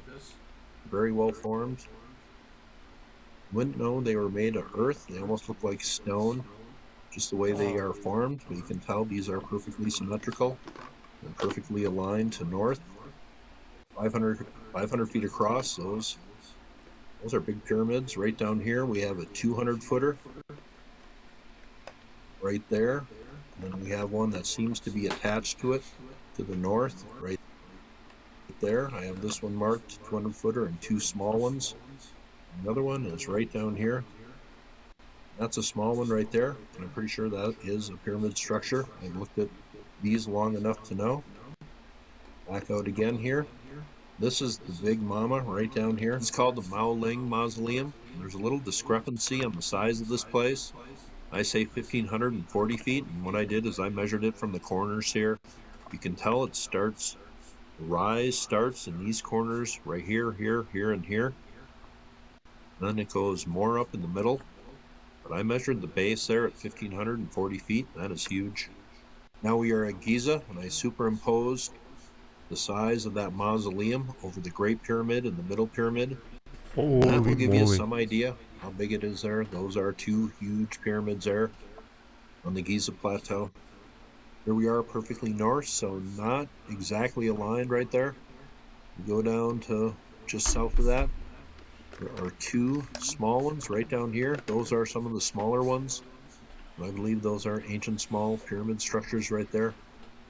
Back out here, we're not even going to count these on the count total, but I found this is one of many areas I found interesting. Almost looks like an ancient mound site from ancient America, and we will see a conical or two shaped mounds coming up in the video, but that place looked interesting right there. I counted 14 of these type of structures right here. I call them conical mounds. But those are not going to go on the official list, and I'm going to leave a total running in this video here somewhere. That'll take care of the western area. Let's go right down here, keep that total going. Not sure how many we're going to come up with. But some of these I have marked with question marks. There are a lot of these small type structures right down here. But I marked 7 of them in this area right here. These appear to be laid out in some sort of pattern. 7 of them here, and then 2 small ones just to the north of that right there. Could be a third, but I only marked 2 of them. It's a good look. We back out from this area. There is a large 540-foot one right down here. I'm not going to give the names of these because I just don't have the time to look all this stuff up. This is going to be a very raw video. Just keeping track and giving you a look at all these. 540 footer, that's a good size one. Right up here, 270 footer. Good look. Back out. Just to the south of that, right here, there is 4 small ones right here. 1, 2, 3, and the 4th one right under the small right there. Let's back out here, go just south of here. This is one of the smaller ones. This is only 120 feet across, but that clearly ancient pyramid structure. Back out, come up here, 3 small ones marked here. Let's keep that total going. I'm very curious to see how many I have marked. I know there are some that I have not found, and if you know of any locations, please leave it here in this video. So I want to get this map thorough at one time. There's 3 small ones right there. There are a few of them in the city that I think are removed pyramids. That happens all over the world. I didn't mark a lot of them, but this one I did mark. That appears to be an ancient pyramid, kind of being lost to time there. Back out. 2 small ones to the north. See if we can find these. Right, easy. Right there, right there. Back out. Up here, there is a 290 footer. That's clearly seen right there. This perfectly aligned. We are. So that pyramid is perfectly aligned to north. Come down here. This is a 565 footer. Very impressive structure right there. That appears to be perfectly aligned also. Let's keep on going. 275 footer. Right down here. This one does not appear to be as well preserved, and I'm not positive of that one, but appears to be something very ancient right in there. We will put that one on the list here. Massive 755 footer. Why is that measurement important? Well, that's the exact size of the Great Pyramid. Is this one perfectly aligned? Well, appears to be that way. They say these are mostly earthen structures, but you gotta wonder, since probably no excavation has gone on, if there is some stonework under here. You see the different levels here. That is interesting. Let's back out. Which we look at next. This here, this is a very interesting place. This is not marked, won't be on the list, but it says Xi'an Temple. And then right over here, I talked about Abu Gwash, the ramp and the pit. Here's an area, ramps and pits just lining this place. Now, is this ancient? It appears very much so, perfectly aligned, these places, to east and west. That is very interesting. A bunch of these open pits with ramps all over the place there. I find this area very, very interesting here. Just did not have the time to investigate that further. Xi'an Temple, but let's start looking at these, more of these pyramid structures. Let's go over by the airport here. Two small ones right down here. They appear to be connected by some sort of pathway. Can't really get a good look at these till you get right down here. Clearly a pyramid. Same to the north right there. That is two more for the list. There was something right there too. That did not make the list, but that appears interesting right there. Because I have not. I've shown many of them in about maybe a dozen videos I have made on ancient China, but never all at once. So that's what we're going to attempt to do today. I'm pretty busy. I'm not sure if I'm going to even get this uploaded on Wednesday, but I think I have enough time to do it. I have them all marked here, at least all the ones I have found. I'm leaving in a couple days for Florida for my dad's memorial service.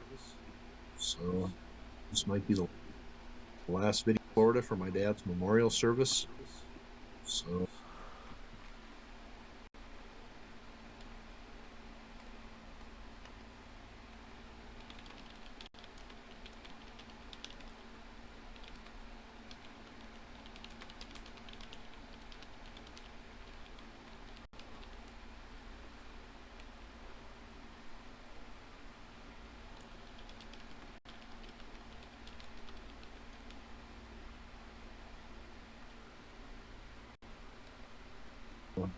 this might be the last video.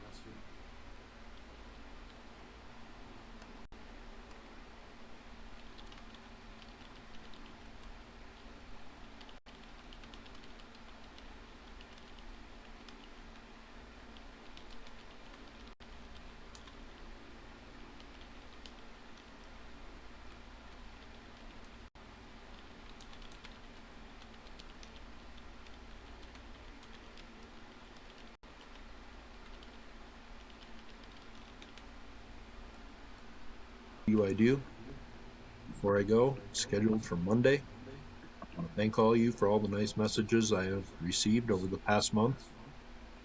Here are all the pyramids I have marked. Some of these are multiple locations. A lot of these I have marked just by how big the pyramid is in feet.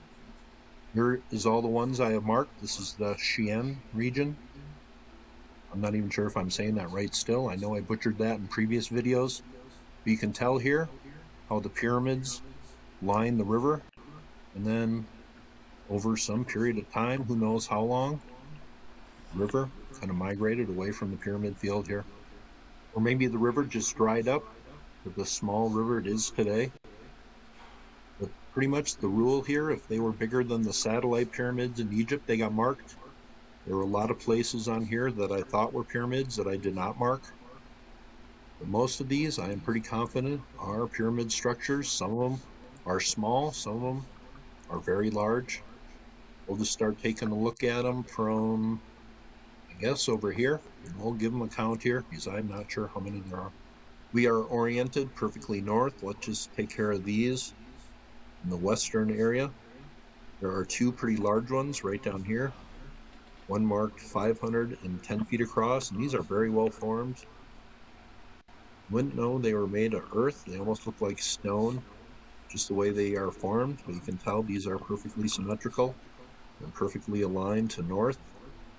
500 feet across, those are big pyramids. Right down here, we have a 200 footer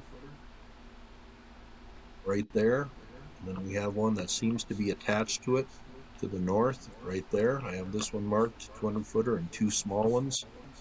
Another one is right down here. That's a small one right there. I'm pretty sure that is a pyramid structure. I've looked at these long enough to know. Back out again here. This is the big mama right down here. It's called the Maoling Mausoleum. There's a little discrepancy on the size of this place. I say 1,540 feet, and what I did is I measured it from the corners here.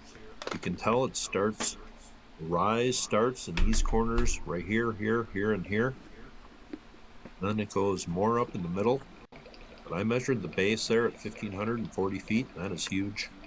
Now we are at Giza, and I superimposed the size of that mausoleum over the Great Pyramid and the Middle Pyramid. And that will give you some idea how big it is there. Those are two huge pyramids there on the Giza Plateau.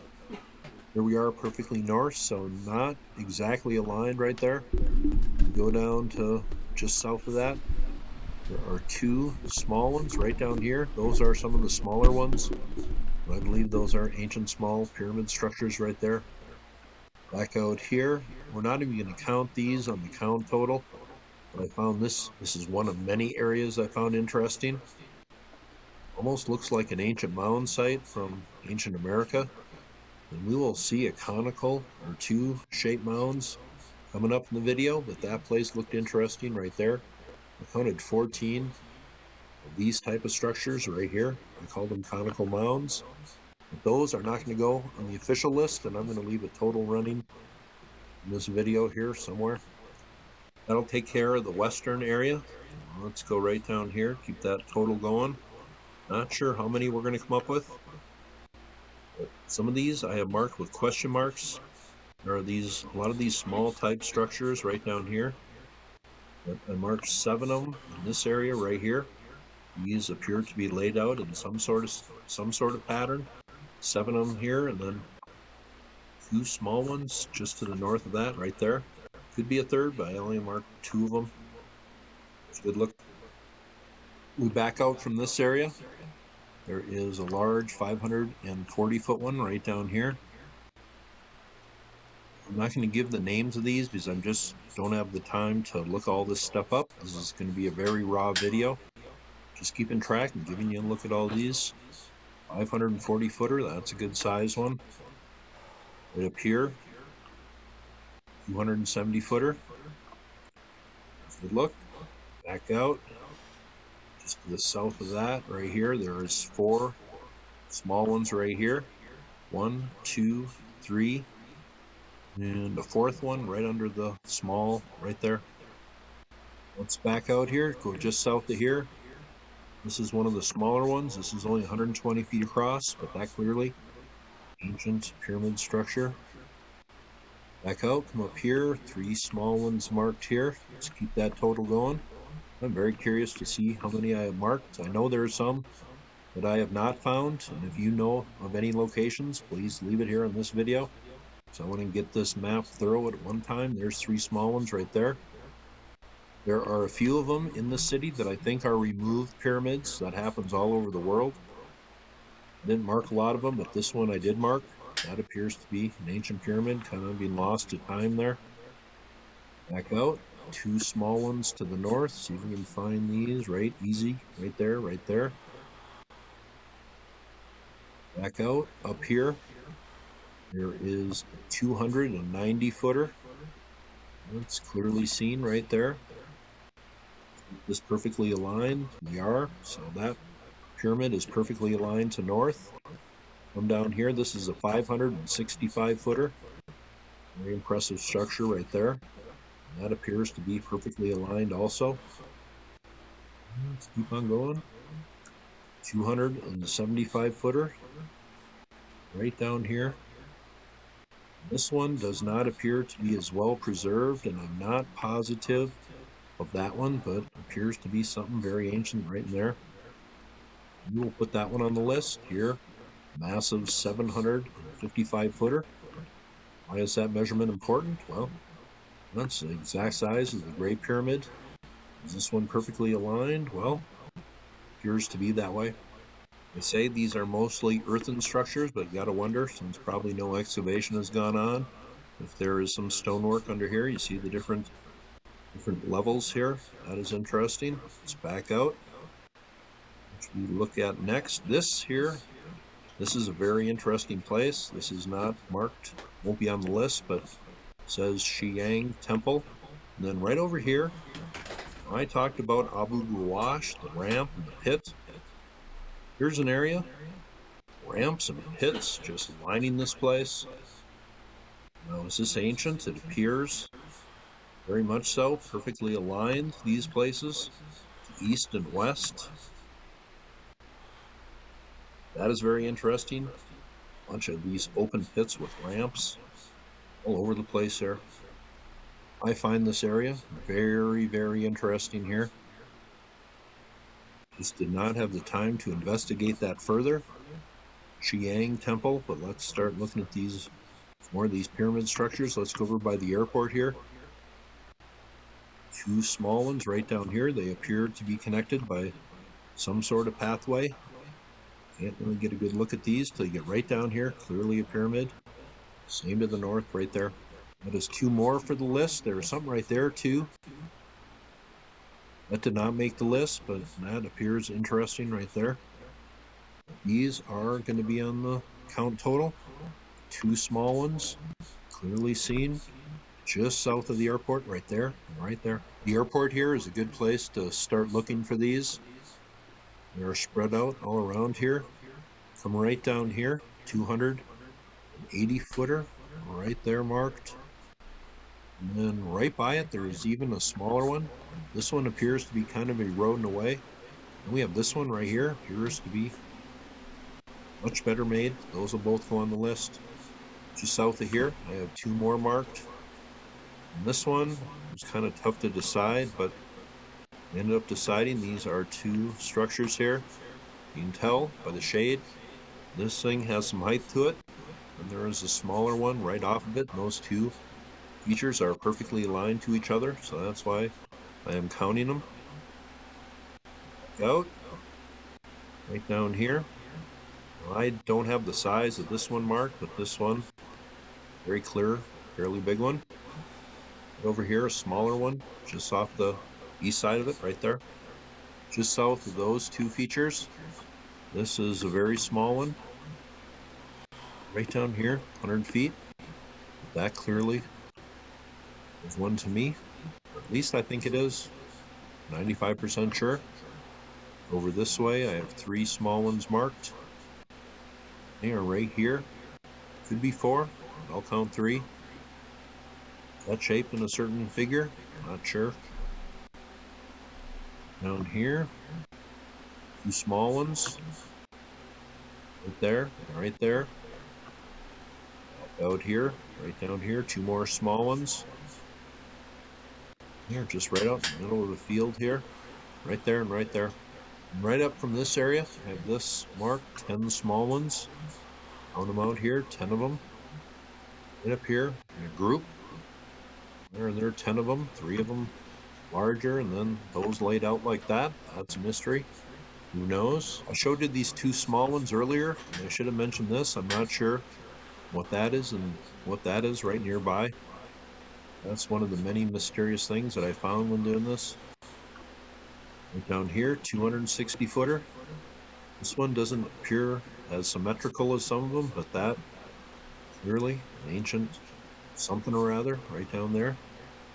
And back up. Let's go up here. 160 footer right here.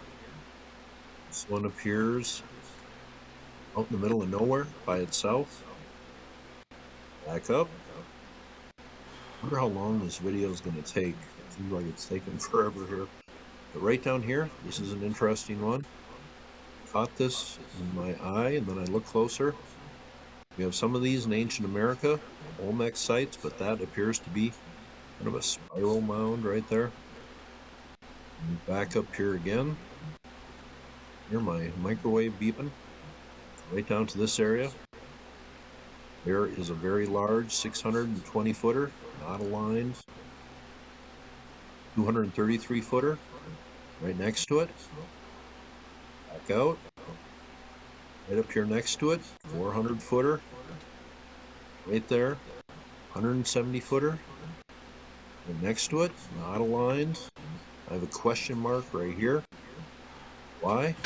I have no idea. Take a look. That appeared to be an ancient structure right there. Are we going to put that on the list? Sure, why not? I think that is. Here is perfectly aligned to north. Yes, that is a deciding factor right over here. There appears to be a smaller pyramid off at two huge ones down here. This is 560 feet and 490 feet, but those appear perfectly aligned. Very well built. Up here, 450 footer, and what the heck is going on with this one?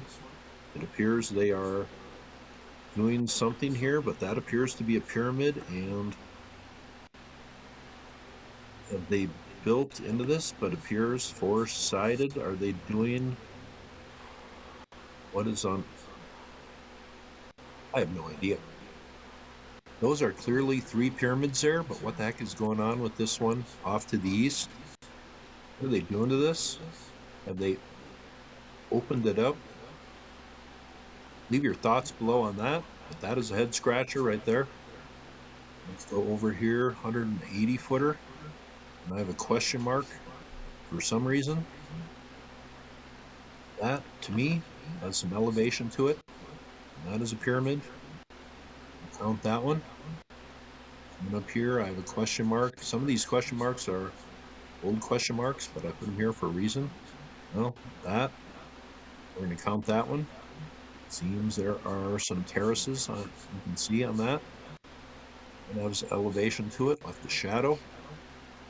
We're kind of getting down there now. There is one right down here. This is probably the farthest south east one I have marked. Clearly. Pyramid structure. Right there. So there is 79 documented pyramids, and I'm not sure if I got every one of these place marks talked about. There are a few of them I didn't talk about. This one here in the north, I'm just not sure. That'll give you an idea. These pyramids were lined up along this river in antiquity, and it was probably a lot wider when these structures were built. If you know of any other locations, please leave it below. Just trying to be thorough. I know there are some sites I have missed, and there are other pyramids in China. This is just the most densely populated area. Glad to do that one today. I thought that was cool, and you all have. Very nice day.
You're when you scan this thing, that's the vase that we scanned.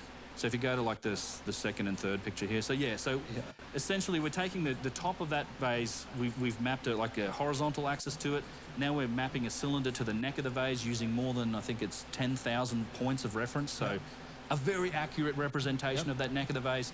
And you can compare it to that top. So we know, okay, that cylinder, once you map a geometric object to it, you can perform geometry on it, figure out what's its center line, what's its center point, all that stuff. It's perpendicular to the top of the vase, perfectly within 1/1000th of an inch. Oh, wow. And then you basically the top is really even.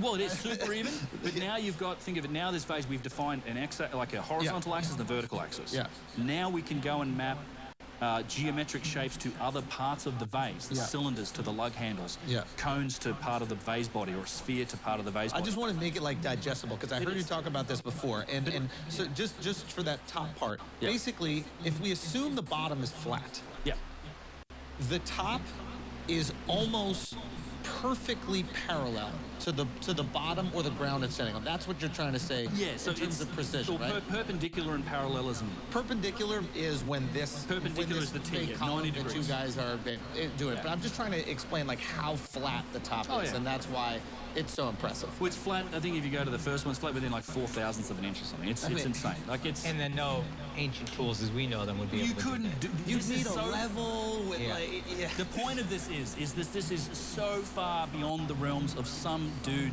banging on it with a rock or grinding on it with sand and a stone, which is how they say they were made. And it's impossible to explain this with hand tools. But this is the thing that's so interesting to me, is that like there's this sophistication bestowed upon a quite meaningless object. Right. Right? It's a whole other thing. A pyramid is different. And 50,000. It is. And 50,000 of them. Yes. So you need to be able to replicate that.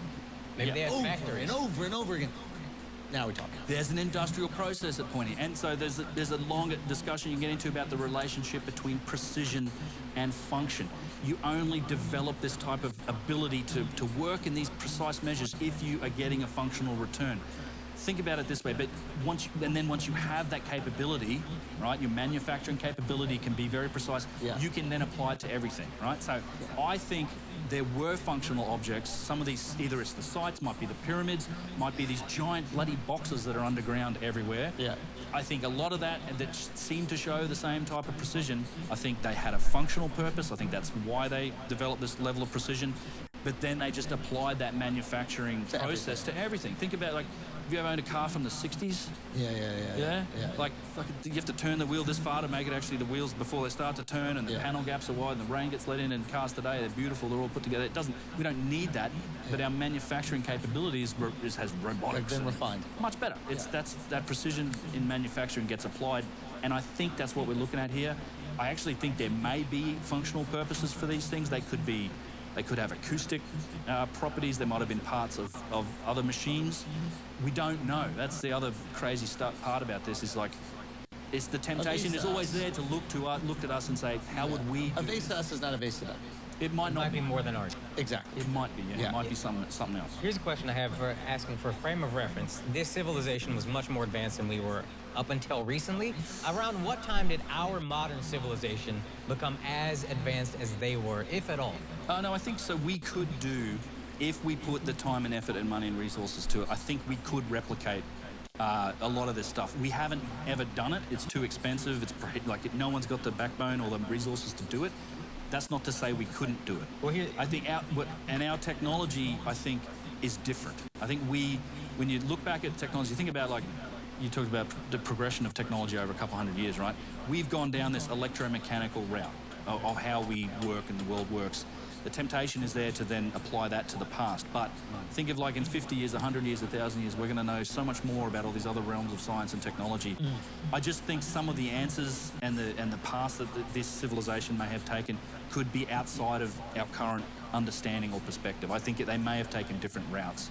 Their technology might have been very different, so it becomes really hard to kind of guess at what it is. And we have to assume that because there's no evidence of the electromechanical technology.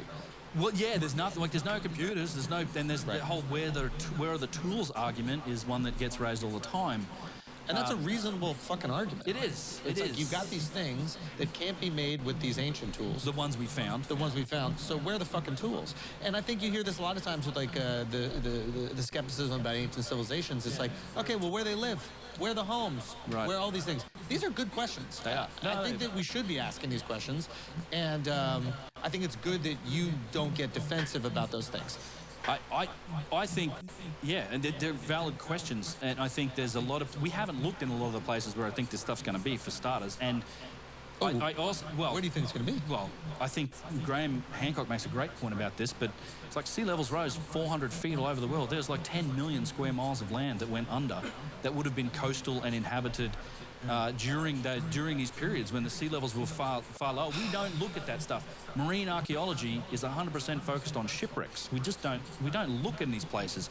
Like the Amazon, we're thanks to deforestation in the Amazon, we're finding the remnants of cities. Thanks to it, yeah. Well, thanks to one good thing. Yeah. One good thing is all of that. We're finding the remnants of cities that have no place in the story of history. Yeah. But they're the size of like London in the 1800s, and there's hundreds of them. Like, yeah. We have no clue where that's They're coming finding from. these massive pyramids still. I think the biggest one they've ever found is La Danta in Guatemala, I believe. Hey, I'm not sure. I thought the biggest one by mass might have been Cholula, but yeah. Oh yeah. That was the one that was also in the. It's in Mexico. Yeah, Cholula, Mexico. Yeah. But yeah, it is just fascinating to see it, like how much is covered up. Yeah. I mean, if you even see like where are the pyramids outside of Mexico City? What are those? The Temple of the Pyramid of the Sun and the Moon. It's I've forgotten the name of the... whatever. I went over there, and they showed images before they started scooping out all the land and everything. They just look like mountains. How many mountains, how many hills exist right now that little kids are playing on top of? And like stone structure. That their fucking houses built on top of that are actual old pyramids. They say that thing about one in, I think, Albania. Yeah, that one's disputed. It's disputed. Bosnia, you mean? Yeah, Bosnia, yeah. So I personally think that's a natural formation. There's not to say that there's not tunnels. There are tunnels and structures in it, but that one, you always see it from that one angle. And it's just the exactly one picture. like a Get on pyramid, Google Earth and spin around. You're like, oh, this is just part of the end of a mountain range. Yeah. But there are pyramids all over China. This exact like this. That they literally have been deliberately planting over them since the 80s. Dude, I mean, if you trees and hills now. It's just, but they're pyramids. If we assume that the Sahara back then was completely lush, if it looked like the Amazon, if that's true, right? How many cities, pyramids, other megalithic structures are just covered in sand dunes? Could be tons. They literally, even today, archaeologists and Egyptologists will tell you 70 to 85% of ancient Egypt is still buried beneath the sand. I mean, think how big they need to make the pyramids for us to even see the tips of them. Yeah. You know what I mean? Just the tips of the fucking pyramids and barely the head popping up of the Sphinx. Yeah. That's how massive it had to be to weather, thousands of years. Well, yeah. I mean, at least thousands of years, potentially a lot longer. It's because those dunes shift around too, right? They do. Well, in fact, yeah, you can. I know guys that bank on that. You actually go and, as the dunes shift, you kind of every few years you might go and look at the area between the dunes because it's kind of uncovering more ground, and you go and find like arrow stone, tips and arrow points and heads and stuff. Yeah, so there's a lot of parts of the world we haven't looked. A lot of the areas there was a lot of devastation. I think it's hard to comprehend just how much, with the end of the Younger Dryas, like the sediment layers, like stuff might be buried at the bottom of the ocean under hundreds of feet of water, but under 200 feet of sediment as well. Which one is this one? That's the Pyramid of the Sun, I think. It's Teotihuacan, yeah. Teotihuacan. So this is the one in Mexico City, right? Yep. I mean, cool. Look at how it looked. Yeah, there's the Sphinx's head sticking out as well. Yeah. I don't even believe in mountains anymore. Yeah, it might not be. It's crazy. Some people think there's a pyramid in Antarctica. Oh, you showed me that crater impact. We do know that there was a massive crater impact, right? Yeah, probably many. Yeah, it's probably been tons. Yeah. So I'm curious, why is the pyramid so significant? Why has it been replicated by every culture? I don't know. It's a very significant thing, though, isn't it? It seems to be. I mean, a lot of the arguments that the mainstream uses is what they call it's like cultural coincidence, or it's like people all around the world solve the problem the same ways. I think a lot of that's nonsense when it comes to megalithic building. It's like you're literally choosing the hardest and most difficult way to do something. But like fire, every culture develops fire. Yeah, fire, or like napping and making a spear. Right, and that's all coincidence. That's not. Yeah, that's all we're solving this particular problem. Right. And what about the wheel? We can apply it to this. That happened around the world around the same time, right? Yeah, more or less. People got there. Yeah, I mean, it's just that's. I mean, the pyramid thing, like everybody developing a pyramid at the same time, doesn't really strike me as the most peculiar thing, because that's just how you would build something.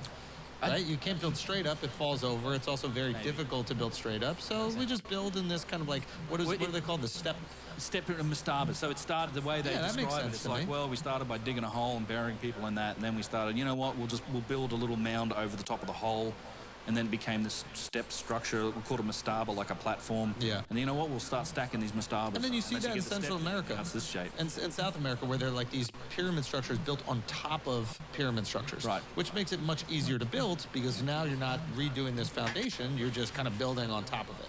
Yeah. And they've become massive. It's strange though. I don't buy in a lot of ways the tomb theory with this stuff too. It's like I had a conversation with someone recently that said, you know, the easiest way and tons of less effort is if you really want to hide a burial tomb for someone, is you dig down into the ground, and then once you're done, you collapse it all in after you. It's so much less work than building a giant pyramid and trying to bury someone in there and hope that no one's ever going to get into it. It's not the most efficient way. Oh, was the idea that the pyramid would provide protection for the person It's buried supposed to, inside? well, it's a monument, and then, yeah, it's supposed to, like, stop tomb robbers from getting... That goes with the tomb theory, which I don't think these were tombs. There's fuck all evidence that these big ones were tombs. Some of them were used later on, undoubtedly, as tombs and repurposed that way, but not these ones. The big ones, I don't even think the dynastic Egyptians got into them, frankly. I think they couldn't get into them. Because I think we'd see a lot more evidence of it if they did. You don't think they could because of just the sand, like, just block the openings? I mean, you got to imagine, like, when these things were covered in the casing stones, it's super white. It would have like reflected the sun like a mirror, and there's no visible joins. Cool. You cannot pry those stones out. There's no obvious entrance to it. You know, it's really difficult to look at that. The top of the middle one still has some of those casing stones that are weathered over time. But can you imagine these just perfect if it's white not pyramids that are just like, I know. If it's not a tomb, this desert needs some giant triangles. If it's not a tomb, what would you conjecture is the purpose? I personally, and it's speculation, I think they were functional. I think they did something. I think they're all broken now. They don't work anymore. I think they were a functional device. What that is, I don't know. There's lots of theories out there. A guy named Chris Dunn, a good friend of mine, a very good author, engineer. He's really has moved this whole field forward in a lot of ways when it comes to ancient precision and technology. Yeah. He has a theory that it's like the Giza power plant. His theory does explain all of the elements of the pyramid. He used it to correctly predict what was behind Gatenbrink's door, which is one of those little things in one of the shafts in the Great Pyramid. Can you explain this to us? Yeah, so there's really weird aspects to the Great. These are not functional, by the way. These are your bracelets? Yeah. You like clang them together? Yeah. Oh, Dynastic Egyptians, not that functional. Exactly. Dynastic Egyptians did not get it, dude. Yeah. The ancient Civ ones Looks great, though. Yeah, they understand visuals, for sure. Yeah. They did. Okay. Yeah, so Gatenbrink's door, well, there's these strange features in there, right? You've got... So we're inside the Great Pyramid. So you go in, there's 3 chambers, right? Yeah. There's a subterranean chamber that's down way below it in the bedrock with a shaft that goes through the pyramid. Can we access that? Because I don't think I went inside. I don't know if I went down. So not unless you do like a special permission. Every time we rent it out for 2 hours, they open a lot for us. Oh, wow. So if you go in on a tourist ticket, you can go into like the Grand Gallery and up into the King's Chamber. Yeah, that's where most people go. Yeah. There's also a chamber below that called the Queen's Chamber. Now, both the so-called King and Queen's Chamber have these shafts, right? So there's the ones in the King's Chamber go to the outside. We know this because at some point, you know, some of these crazy British guys were rolling cannonballs down them, and they ended up in the King's Chamber. Like, that connects. Oh wow! So they just found cannonballs in the tomb, and they were like, well, they were just like, there's an opening. We think it might have been one of those shafts. Let's find out. Oh, yeah, they're probably damaged. I mean, there's rods, there's explorations of these shafts, there's like big long steel rods that they've tried to probe them with. But the ones in the Queen's Chamber are more interesting because they don't go to the outside. They terminate somewhere inside the structure. Now, this is like a 4 to 6 inch square shaft, right? Wait. It's 4 to 6 inch. It's this big. It's how the hell do you make it? It has to be made when you're building the structure. Like, it has to be planned. We don't know where they go, but we sent robots down them, and it turns out they go to what looks like a little door. There's a little door at the end. It's a limestone plug, and it looks like it's got, if you go to like Gatenbrink's door, maybe there's pictures of it there, I don't know, but Gatenbrink, yeah, that's it there. Well, that's after they drilled through it. So they're actually, and on the door are these two, what they say are copper handles, but one of them's eroded more than the other. It's almost like it's an anode and cathode, like It may have been part of some sort of function. Like a fucking battery? Yeah, something like that. So part of Chris Dunn's theory. Yeah. That's it there. So you had this is what's at the end of this shaft. Get the fuck out of here. And then eventually. Like a socket. Yeah, it's like a socket. Well, those little copper things that are on there. But no, the hole they drilled it. Okay. You see the drill bit there. Yeah. So Chris Dunn, anyway. So he explains all of these features of the pyramid in his Giza power plant theory, and using his theory before they drilled through the hole, he said what they're going to find is another void and another little door. And they drilled through the hole. They drilled through this wall, and guess what they found? Another void and another fucking door. Yeah. Holy shit. So I think he was onto something. And again, it lines up with your theory. It's too advanced for it not to be functional. Yeah, there's no they like, oh, this is where the soul would have escaped and gone up towards Ra. Like this is nonsense. And then to your point about achievement. Building a pyramid, just that shape is the most functional to build. This is a functional thing. That's why we're going to build it in a pyramid shape. 100%. Yeah. That is fucked. And they haven't drilled this past battery theory. They didn't drill past the second door. No, as far as no, there's a lot of nonsense going on about this for a long time. Like Gaten Brink sent his robot up the wrong shaft as well. He went and had a look in there, and Zahiwas threw him out of Egypt. And so there's been a lot of intrigue. There's a dark, like, there's all sorts of stories when you dive into Egyptology, in particular in the last, let's say, 30, 40 years, of what's gone on in these pyramids and on these sites, and about who's done what where. There's a lot of stories that all revolve around certain particular characters that have been in charge of some antiquities departments in Egypt. Can you speak to the politics of why you can't start just excavating more of these shafts? It's controlled by the Council of Antiquities. It used to be called the Supreme Council of Antiquities in Egypt. And for a long time, a guy named Zahiwas was in charge of that. And this is, this comes back to the labyrinth story as well that we mentioned before, or we talked about before. And they really tightly control what goes on the sites, right? So you can't just roll up there and say, hey, I want to dig. The way that works is you have to partner with the council to do anything. And part of that is also they will want to know what your purpose is, what are you trying to find, and then they get to control the release of information at the end of it.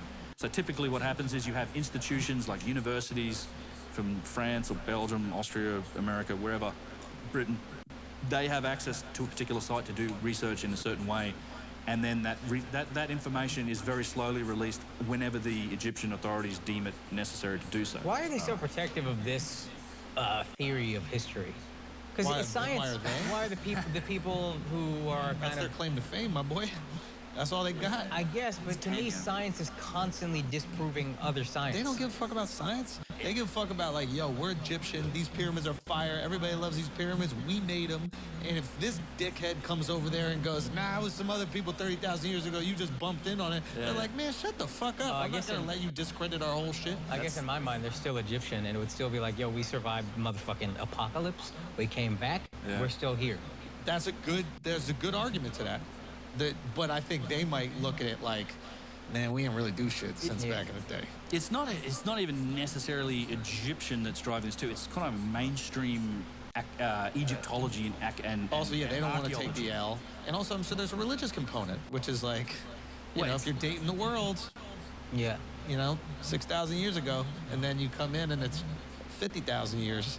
It's 100,000 years. Yeah.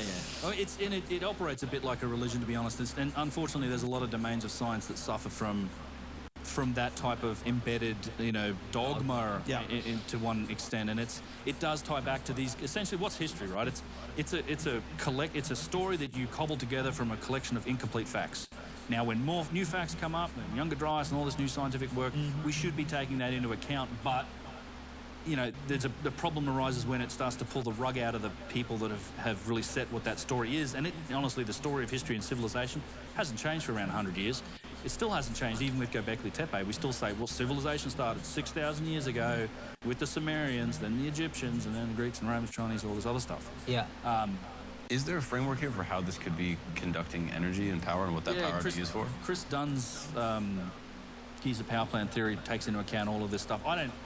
I'm not an expert on it, but it has a lot to do with acoustics. The Grand Gallery has a bunch of these Helmholtz resonators in it. It's a really interesting theory. There's like different fluids and chemicals used in these shafts. There's there's a lot to it. And there's a lot of evidence for it as well. Like those shafts in the Queen's Chamber, for example, I mean, they don't even come out into the Queen's Chamber. They terminate like 6 inches from the wall. So there was a guy running around like literally tapping on the wall. So that sounds a bit different behind there. So they get a sledgehammer and they bust the wall open. They find the shafts.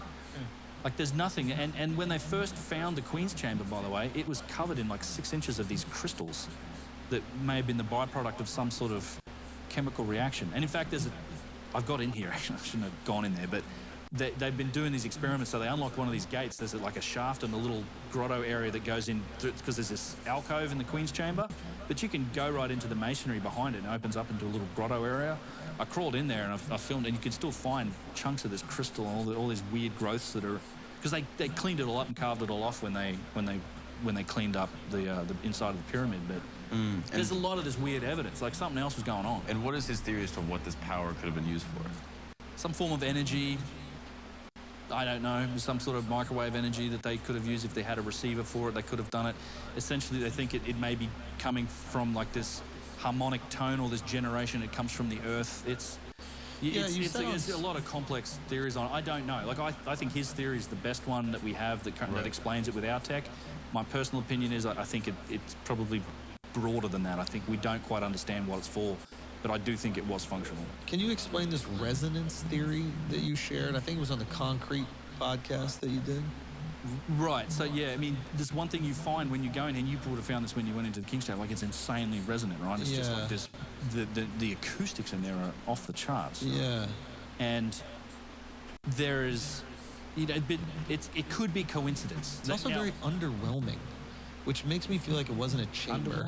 The chamber? The chamber itself, you're in there, you're like, oh, this is just like the awe-inspiring view of the pyramids on the outside. And then you get into this King's Chamber, right? Yeah, it's a box. It's a box. Yeah. So but it is made up of like 70-ton granite monoliths. There's no question. The feat in order to execute placing these 70-ton granite blocks around it is very special.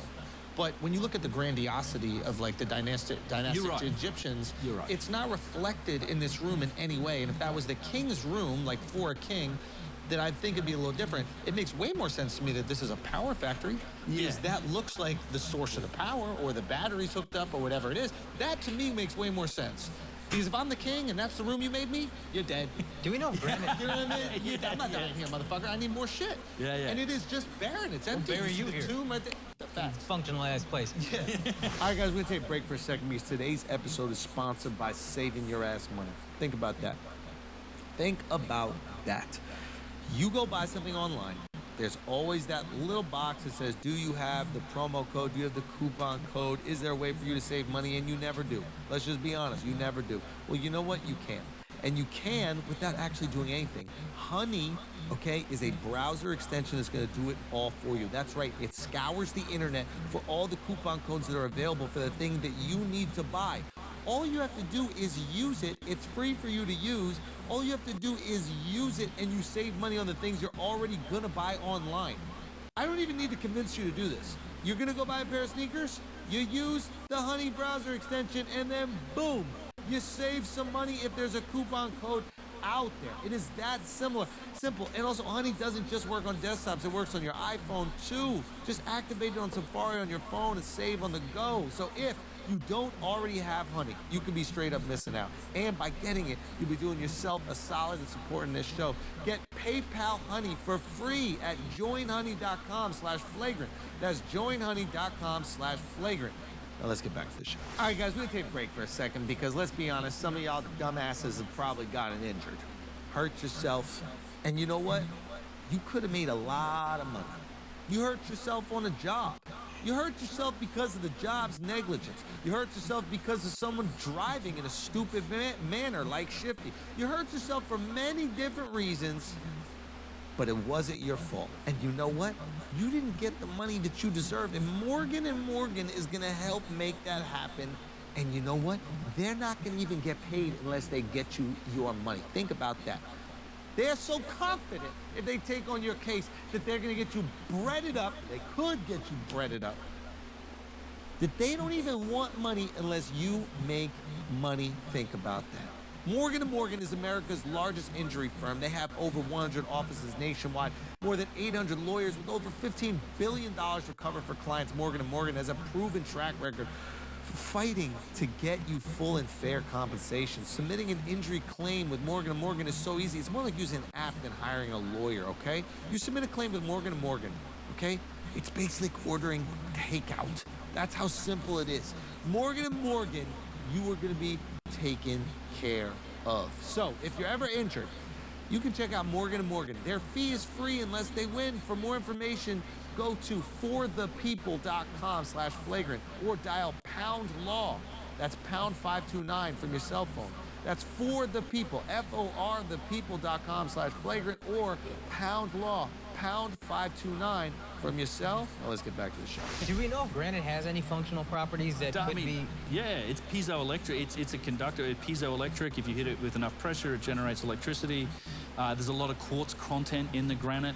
I've done experiments with guys. We've actually seen different electrical conductivity properties between granite, basalt, and limestone. They have different properties. So you see these types of stones lined up and sites made of these different types of stones that have these different electromagnetic properties to them. I think there's possibilities. I think that's where we should be experimenting and doing work to try and figure it out. Does it make, is there evidence of cities close to every one of these pyramids? Because that makes sense that if it's the power plant for the city, right? But if they're just out there in the middle of nowhere and there's no city around it, then it doesn't, the power plant theory kind of like goes away. We don't know. The city's probably built on top of the remnants of older cities. I mean, you see this in Cusco and other places too. Yeah. I mean, so each of those pyramids, that's the interesting thing about those pyramid sites, is that they are all, I call them like the Sun Belt. From each one, you can see the next one. So starting up at Abu Rawash, up on the hill, you can see Giza, then you can look down to see, you know, Abu Sir, to Saqqara, to Dashur, and you see each other on the horizon. So, I mean, I don't know, maybe they're all connected. There's been rumors of underground infrastructure in between these sites. I've heard that story. Get the fuck out of here. Yeah. Connecting all the... Potentially. I've heard that story. I don't Which know. would make sense functionally if you need to power the whole city or whatever. Yeah. So now, something so monumental as the pyramids of Giza and the fact that perhaps maybe other people built them and then they were discovered by new people and then those people died out and discovered by new people. Why was it eventually just left so barren for so long? Well, it was used as a quarry. Eventually, it's like, you know what? You know what's easier than digging up stone from the ground? Taking the stone from this damn thing. And quarries, just for anybody listening, it's just a sourcing place for stone. Yeah, there were sources of quarries. People would just take stone from it. Like people lived like, up until about probably less than 100 years ago. People lived at these sites in Egypt, the temples, the pyramid places. Before they became these tourist attractions, people would like pitch their tents and they'd cut holes in the stone to tie the camels up. Donkeys or whatever, and they'd live there. I mean, same as all the temples. People just live there, turn into markets. I mean, we blackened the ceilings of these temples from cook fires. Oh, really? For generations. And then eventually the government came along and says, you know what, you guys get all the F out. We're going to turn these into tourist attractions.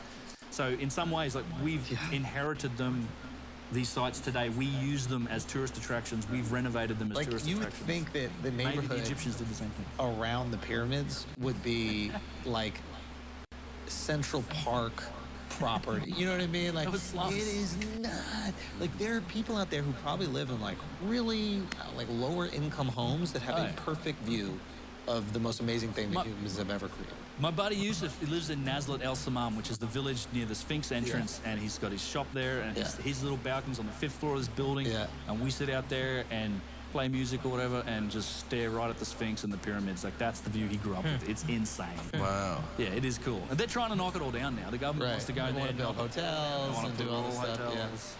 Yeah. But it is really interesting. So it must have been like so normalized to them that they wouldn't try to build around it. That's what's peculiar to me. You know, it's a roof over people's heads in a lot of places, in these, particularly the temples, man. They don't care, and they'd cut holes in it, and they'd take, a lot of people would scoop out, they'd get a blade and scoop out material and take it as some sort of, you know, healing powder or whatever, or you're taking a piece from the gods and stuff like that. So right. But the people that actually built this, how advanced they were, there's no necessarily like a theory as to why they went away or why they left or were they killed or... I don't know. I mean, the stories they tell was cataclysm. That's all of these ancient stories come back to cataclysm. Not Younger Dryas for them, or maybe it was. We don't know.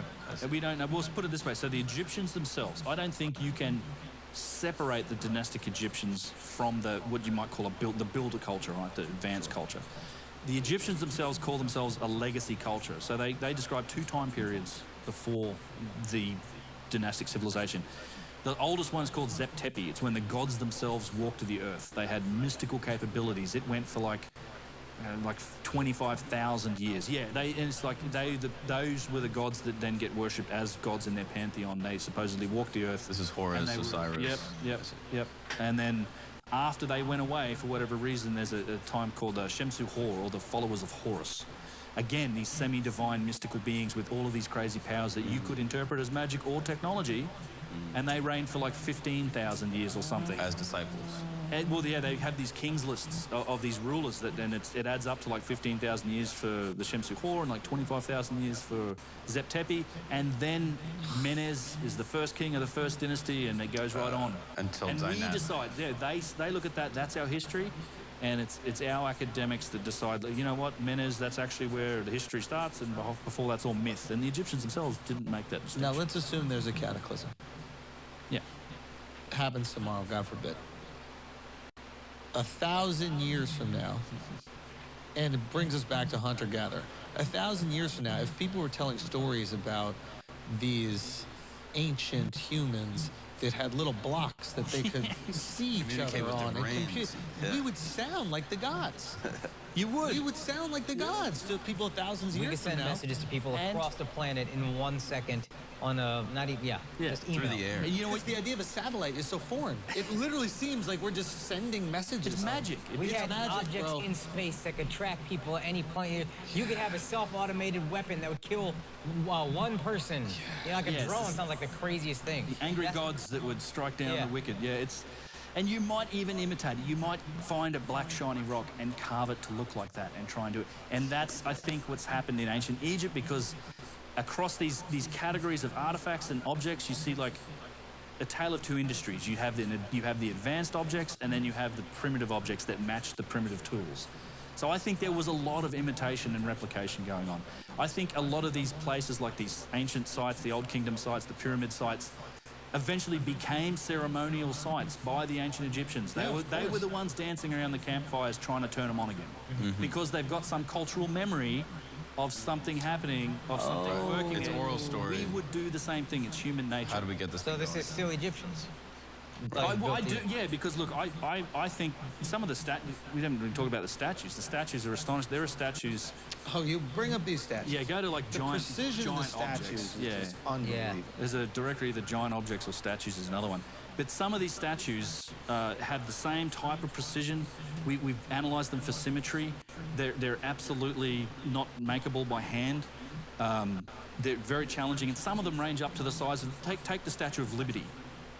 Just the lady, and imagine it's made out of one piece of granite.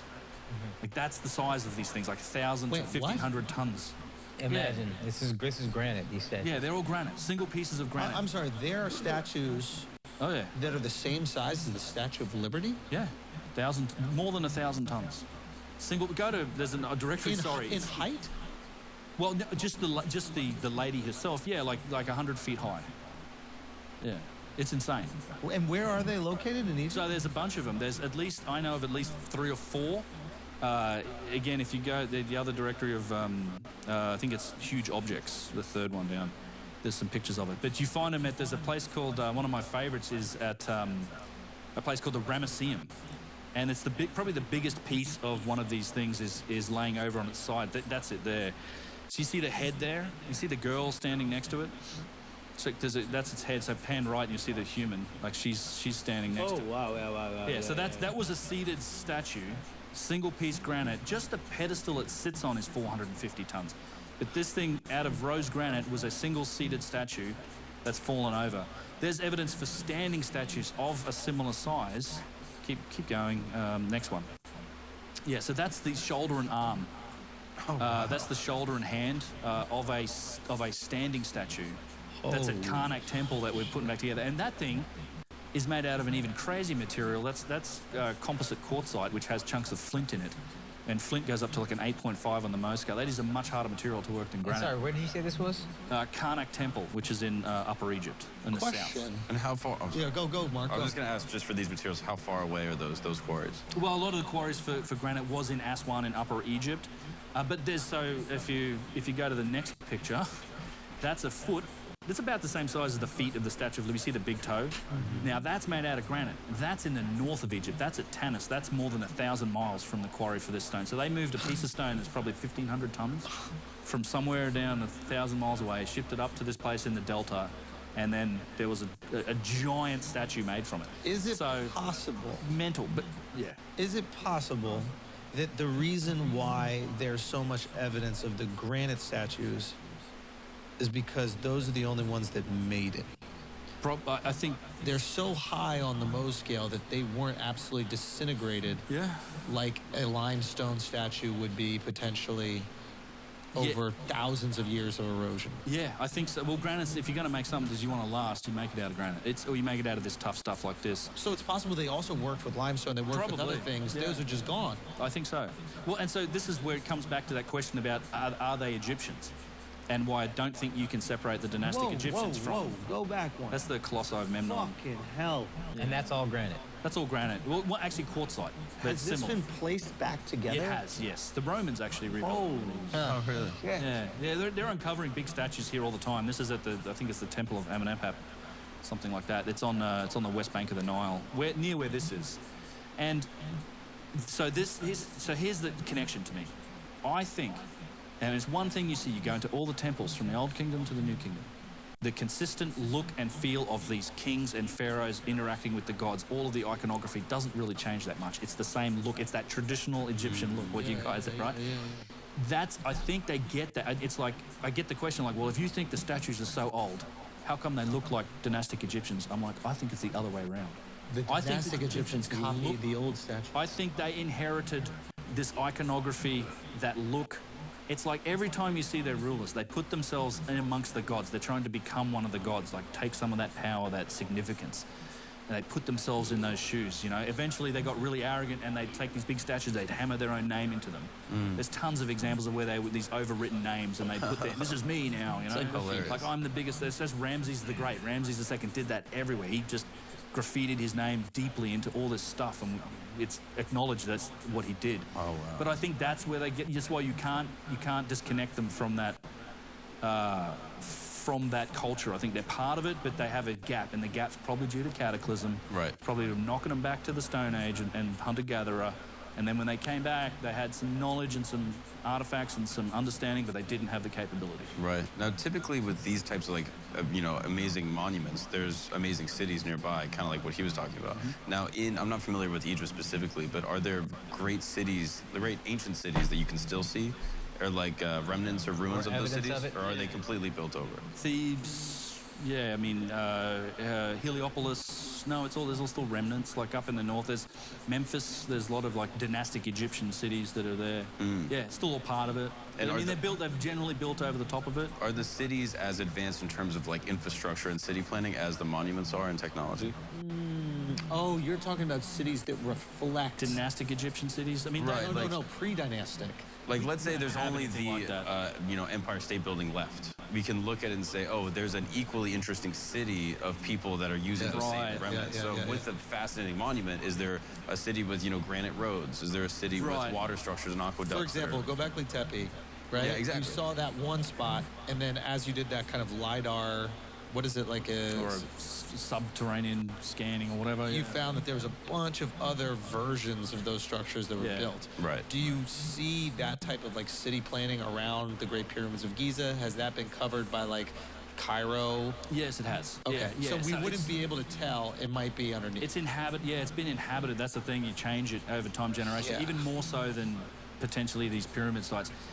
Where you can see some of that, though, it was really interesting, is Cusco, like in Peru. In Peru. This is fascinating. Cusco is like, I think, one of the most unique cities in the world. It's because it's the bottom layer there, it's megalithic. Like it has this, so I think there's a similar story. I think this builder culture was one that was probably global. These were the Incas? Well, the Inca is who they attribute it to. Gotcha. So the Incas are like the dynastic Egyptians. Yes, but much. I mean, they're much closer to us. Like there's like 1500s, 1600s, like not that long ago. Right. And that empire, as great as it was, the Inca had a fascinating and amazing civilization, but it was really like 150 years. Just go to woe, like when the Spanish came in and they all died. Yeah. As a result, and but they say they built everything, but that's really not what you see. It's the difference between the technological levels in South America is night and day. Can you bring up? Do you have some images from? Yeah, you go to South America, the directory. You'll see it there. But Cusco is the only city in the world, I think, where you can see these different layers of construction and civilization built up on top of each other. Yeah. You have megalithic, you have Inca, you have colonial Spanish, and you have modern, all stacked up on top of each other. It's really cool. Not that. That's Egypt. The next one is. What is it called? Tehawama or something like that? Sacsayhuaman. Sacsayhuaman. Yeah. I've probably got. So that's. Yeah, this is a good example. Here's like the Oh, this is great. Intipunku, the sun megalith gates at the bottom. Megalithic work, and then you see what the Inca did on top of it. Like that's actually really good Inca work on top. They continued it in a way that they could. They were very respectful. Yeah. They rebuilt stuff and they repaired it, but the loose stonework, the small stonework is totally what their capabilities are. This is down in Bolivia, at Tiwanaku, which is an extremely unique place as well. Incredible precision in the monuments down here. These are called the H blocks for obvious reason. Yeah. Okay, but yeah, thank you. amazing flatness. Like there's been some work done here to analyze this. Frankly, all of this stuff needs deeper analysis and scanning and investigation. Great walls. I think they're in Cusco. Yeah, go up. Thank you. Them in there somewhere. Maybe not rating anybody. Thank you, Sour It's the Stats. one with the polygon. Yo, thank you, Sailor Curse, for the sub, bro. You're the man, bro. Thank you, man. This is just in the street. Yep. Yeah, in the city center, that's it's made of granite. I will try to play. I will try to play some Goldeneye tonight. I'll try to do it. That's Sacsayhuaman. I will. I'll do it. I promise him right now. Goldeneye tonight. Blocks are like 150, 200 tons. Promise. Very hard form of limestone, and you can you see the delta between the big technology Yeah, and buddy. the little rocks, right? Yeah. The Inca came along, did the little rocks. We're 249, my With friend. these gigantic rocks, the Yeah. megalithic 249. rocks here. Yeah. They seamlessly fit into one another. Yeah, it's I'm crazy. so blessed and lucky. One would look at it and go, okay, there's been some stonework done so that these stones can Thanks, bro. perfectly puzzle piece. Okay. Is it stonework or is this just Goldeneye tonight. 20,000 years of weight? I really don't know. Dude, this is And we'll the be one watching the place, same podcast, Egypt, maybe. A lot of the masonry in Egypt, it's Or kinda or easier to something look at like because this. It's like a flat line. Yeah. It's straight lines. You have the same precision here, but you have these compound curved surfaces, which is ridiculously more difficult. It almost seems like they And were it's- flexing. And it's not like it's not like they're just like join them up at the front. It's like if you look Yeah, behind, no, if you go on no top and raid. you look at the joints, like these joints No are raid, all just the way gonna through sign the off. depth of the stone. So it's like Thank they're you, everybody. having fun. They It's can't so make stupid. the even cuts, but they're like, Toad, what would be Christian. sexier? Yeah. Right? Big Bowser, It big is far bean easier to burrito. just cut these into King Nick. regular straight Like lines. artistically I done. mean, it's difficult still to get them Peace. so precise that you can't stick a razor blade in there. See you in but same maybe thing an here, hour or but two. now you're curving surfaces.